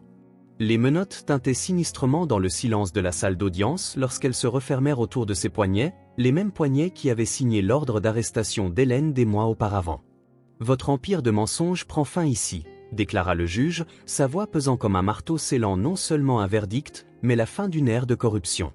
La salle sombra dans un silence lourd, chargé de la gravité de cet instant. Regina, qui s'était longtemps comportée comme la reine intouchable de la justice, se retrouvait désormais vulnérable, réduite à une criminelle ordinaire, tout comme celle qu'elle avait tant méprisée. Le juge fit une pause en scrutant la salle bondée. Il observa les visages des présents avocats, personnel de tribunal, journalistes, citoyens qui avaient longtemps redouté Regina, et il y avait là un mélange d'étonnement et de soulagement, mais ce qui attira le plus son attention fut le regard des deux petits témoins qui avaient tout risqué pour faire éclater la vérité. Chaque affaire sur laquelle vous avez agi sera réexaminée, et chaque phrase que vous avez influencée sera passée au crible, déclara-t-il d'un ton implacable. Regina ouvrit la bouche, peut-être pour protester, peut-être pour tenter un dernier coup d'audace, mais le cliquetis métallique des menottes se refermant autour de ses poignets la fit taire immédiatement. La froideur de l'acier contre sa peau la fit frissonner, et pour la première fois depuis des années, une peur véritable brilla dans ses yeux. Les officiers la prirent par les bras et commencèrent à la conduire hors de la salle d'audience, ses talons résonnant sur le marbre une dernière fois, non pas avec la confiance d'antan, mais tel le son tremblant de quelqu'un marchant vers son destin inévitable. Le tintement des menottes se mêlait au murmure croissant de la foule, qui voyait enfin celle qui s'était longtemps crue invincible tomber. « Elle reçoit exactement ce qu'elle mérite », murmura quelqu'un. « Combien de vies cette femme a-t-elle détruites ?» chuchota une autre voix, chargée d'indignation. Les journalistes, qui avaient été empêchés de dénoncer Regina pendant si longtemps, levèrent désormais leurs caméras, enregistrant chaque détail de sa marche de disgrâce. Sophia et Claire observaient la scène, blottis contre leur mère. Leur petit corps se pressait contre Hélène, comme si, pour la première fois, elle pouvait réellement respirer sans crainte. Leur visage n'était plus marqué de larmes de tristesse, mais de larmes de soulagement, un soulagement si profond qu'il aurait presque pu les faire s'effondrer sur le champ. Hélène serrait ses filles contre elle, le cœur battant la chamade, tentant d'assimiler l'ampleur de l'instant. Tout ce qu'elles avaient enduré, toute la douleur, le désespoir, la peur, semblait maintenant se dissiper telle une ombre devant la lumière de la justice. Elle ferma les yeux un instant, sentant les petites mains de ses filles serrer les siennes, comme pour s'assurer qu'elle était bien là. Le cauchemar était enfin terminé. La salle d'audience, jadis théâtre d'injustice et de douleur, était désormais le témoin de la victoire de la vérité sur le mensonge, du courage sur la peur, et en cet instant, Hélène sut qu'elle pouvait, pour la première fois depuis longtemps, envisager l'avenir sans terreur, uniquement avec espoir. Le bruit métallique des clés résonna dans les couloirs de la prison lorsque le gardien ouvrit la cellule d'Hélène, qui portait encore l'uniforme orange qu'elle avait, il y a quelques minutes, cru être son linceul. Ses mains tremblaient en rassemblant les quelques effets personnels accumulés durant son incarcération, quelques lettres qu'elle avait écrites à ses filles, un petit chapelet aux perles usées par des moments de désespoir, et des photographies fanées de jours plus heureux. La réalité de sa libération lui semblait être un rêve dont elle craignait de se réveiller. Chaque pas hors de sa cellule était chargé d'une hésitation née de la peur que ce ne fût qu'une autre cruelle illusion. Le gardien la conduisit à travers les couloirs familiers, désormais perçus sous un jour différent. Les mêmes murs gris, qui avaient symbolisé son enfermement pendant des mois, semblaient maintenant moins oppressifs, comme s'ils célébraient eux aussi son innocence prouvée. D'autres détenus la regardaient passer, certains faisant un adieu silencieux, d'autres murmurant des mots de joie en voyant que, parfois, la justice triomphe vraiment. Hélène peinait à assimiler les événements des dernières heures, l'exécution imminente, l'arrivée du juge, la révélation de la vérité. Tout se mêlait dans son esprit, tel un rêve fiévreux dont elle redoutait le réveil. Dans la salle de traitement, Hélène échangea son uniforme de prison contre les mêmes vêtements qu'elle portait le jour de son arrestation, désormais amples sur son corps amaigri par des mois d'enfermement, le tissu, jadis ajusté à sa silhouette, pendait maintenant, trahissant les jours de maigres repas et de nuits blanches. Elle passa ses doigts tremblants sur la blouse, ressentant une rugosité jusque-là ignorée. C'était une tenue ordinaire, mais elle portait en elle le souvenir du jour où tout s'était effondré. Un frisson parcourut sa colonne vertébrale en se remémorant la dernière fois qu'elle avait porté ses habits, la nuit où elle avait été arrachée à ses filles sans même pouvoir les embrasser. Le bureau en métal devant elle grinça légèrement lorsque l'officier de service plaça le dernier tas de documents.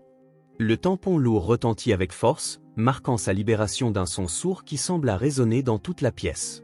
Chaque papier qu'elle signait avait un air irréel. Ses mains tremblaient tant qu'elle peinait à former sa signature, les lettres sortaient, vacillantes et irrégulières, comme si son identité même peinait à se reconstituer après des mois à être traitée comme un numéro, comme une affaire perdue. « J'ai besoin que vous signiez ici et ici aussi », dit l'officier, sa voix lointaine, étouffée par le brouillard d'émotions qui submergeait Hélène. Elle acquiesça mécaniquement, serrant le stylo dans ses doigts comme si elle avait besoin de quelque chose de tangible pour s'ancrer dans cet instant. Ses yeux lui brûlaient, était-ce l'épuisement ou l'anticipation de revoir Sophia et Claire? Son cœur semblait minuscule dans sa poitrine, comme s'il s'était rétréci par la souffrance et tentait désespérément de se dilater à nouveau. Enfin, après ce qui sembla une éternité de tampons et de formulaires, la dernière porte commença à s'ouvrir. Le grincement des charnières résonnait comme le tonnerre dans ses oreilles, tandis que la lumière du matin inondait les interstices, aveuglant momentanément ses yeux habitués à l'obscurité. Elle cligna des yeux à plusieurs reprises pour s'ajuster, puis fit son premier pas dehors. L'air frais lui frappa le visage comme une décharge électrique, bien différent de l'air lourd et humide de sa cellule, plein d'arômes et de sons qu'elle redoutait de ne plus jamais ressentir. Et puis, lorsque la porte s'ouvrit enfin complètement, son cœur s'arrêta. Elles étaient là, ces petites, ces trésors, Sophia et Claire, se tenant par la main, attendant leur mère avec des sourires qui brillaient plus fort que le soleil lui-même.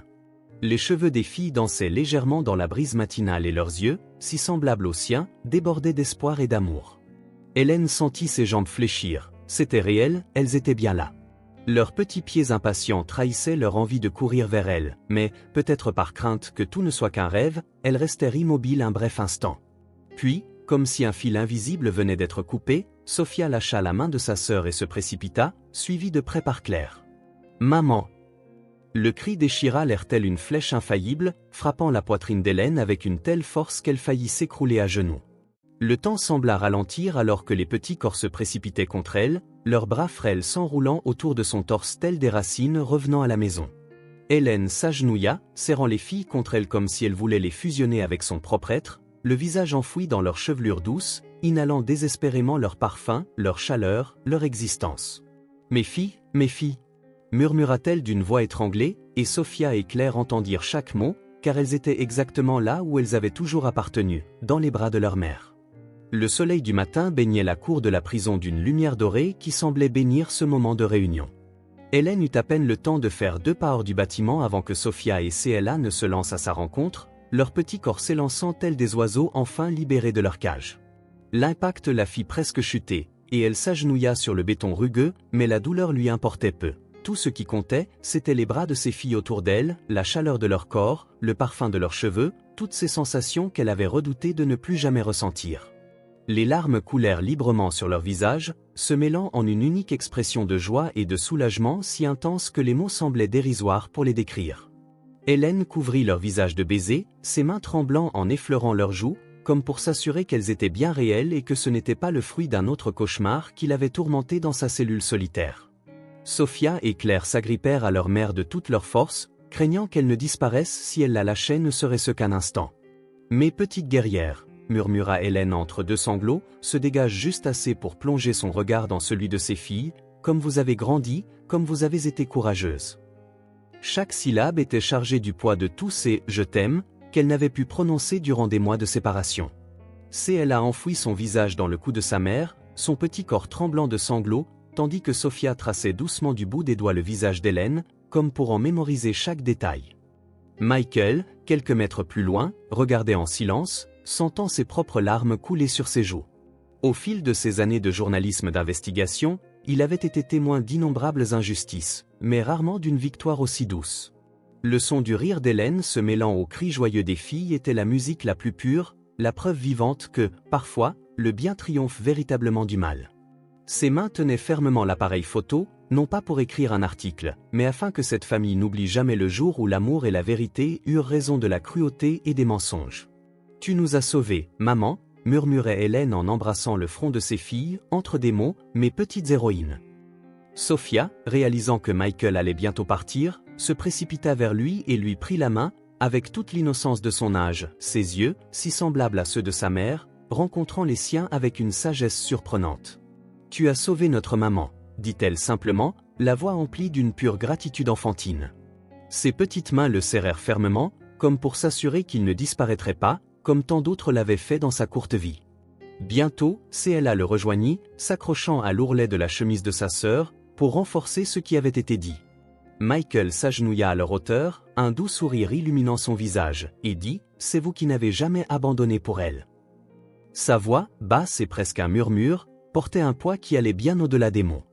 Il passa sa main dans les cheveux sombres de Sophia, sentant la boule dans sa gorge grossir. « Vous êtes toutes les deux bien plus courageuses que vous ne le pensez », ajouta-t-il, se tournant vers CLA, qui tripotait l'ourlet de sa chemise, réfléchissant aux mots qu'elle souhaitait dire. CLA releva la tête, ses yeux brillant d'un mélange de curiosité et d'émotion. « Reviendras-tu » demanda-t-elle, la voix légèrement tremblante, comme si elle redoutait la réponse car, depuis si longtemps, elles avaient appris que les gens partaient toujours, d'abord leur père, puis les quelques adultes qui avaient tenté, en vain, de les aider, et enfin leur mère, arrachée sans explication. Michael prit une profonde inspiration et regarda Hélène, qui les observait depuis le porche, un sourire discret aux lèvres. « Vous faites désormais partie de ma famille », déclara-t-il avec conviction. Il savait qu'en venant ici pour chercher la justice, il avait trouvé quelque chose qu'il n'aurait jamais imaginé, une raison d'être. Hélène s'avança, essuyant ses mains sur son tablier avant de les poser doucement sur les épaules de ses filles. « Il sera toujours le bienvenu », dit-elle tendrement, son regard croisant celui de Michael.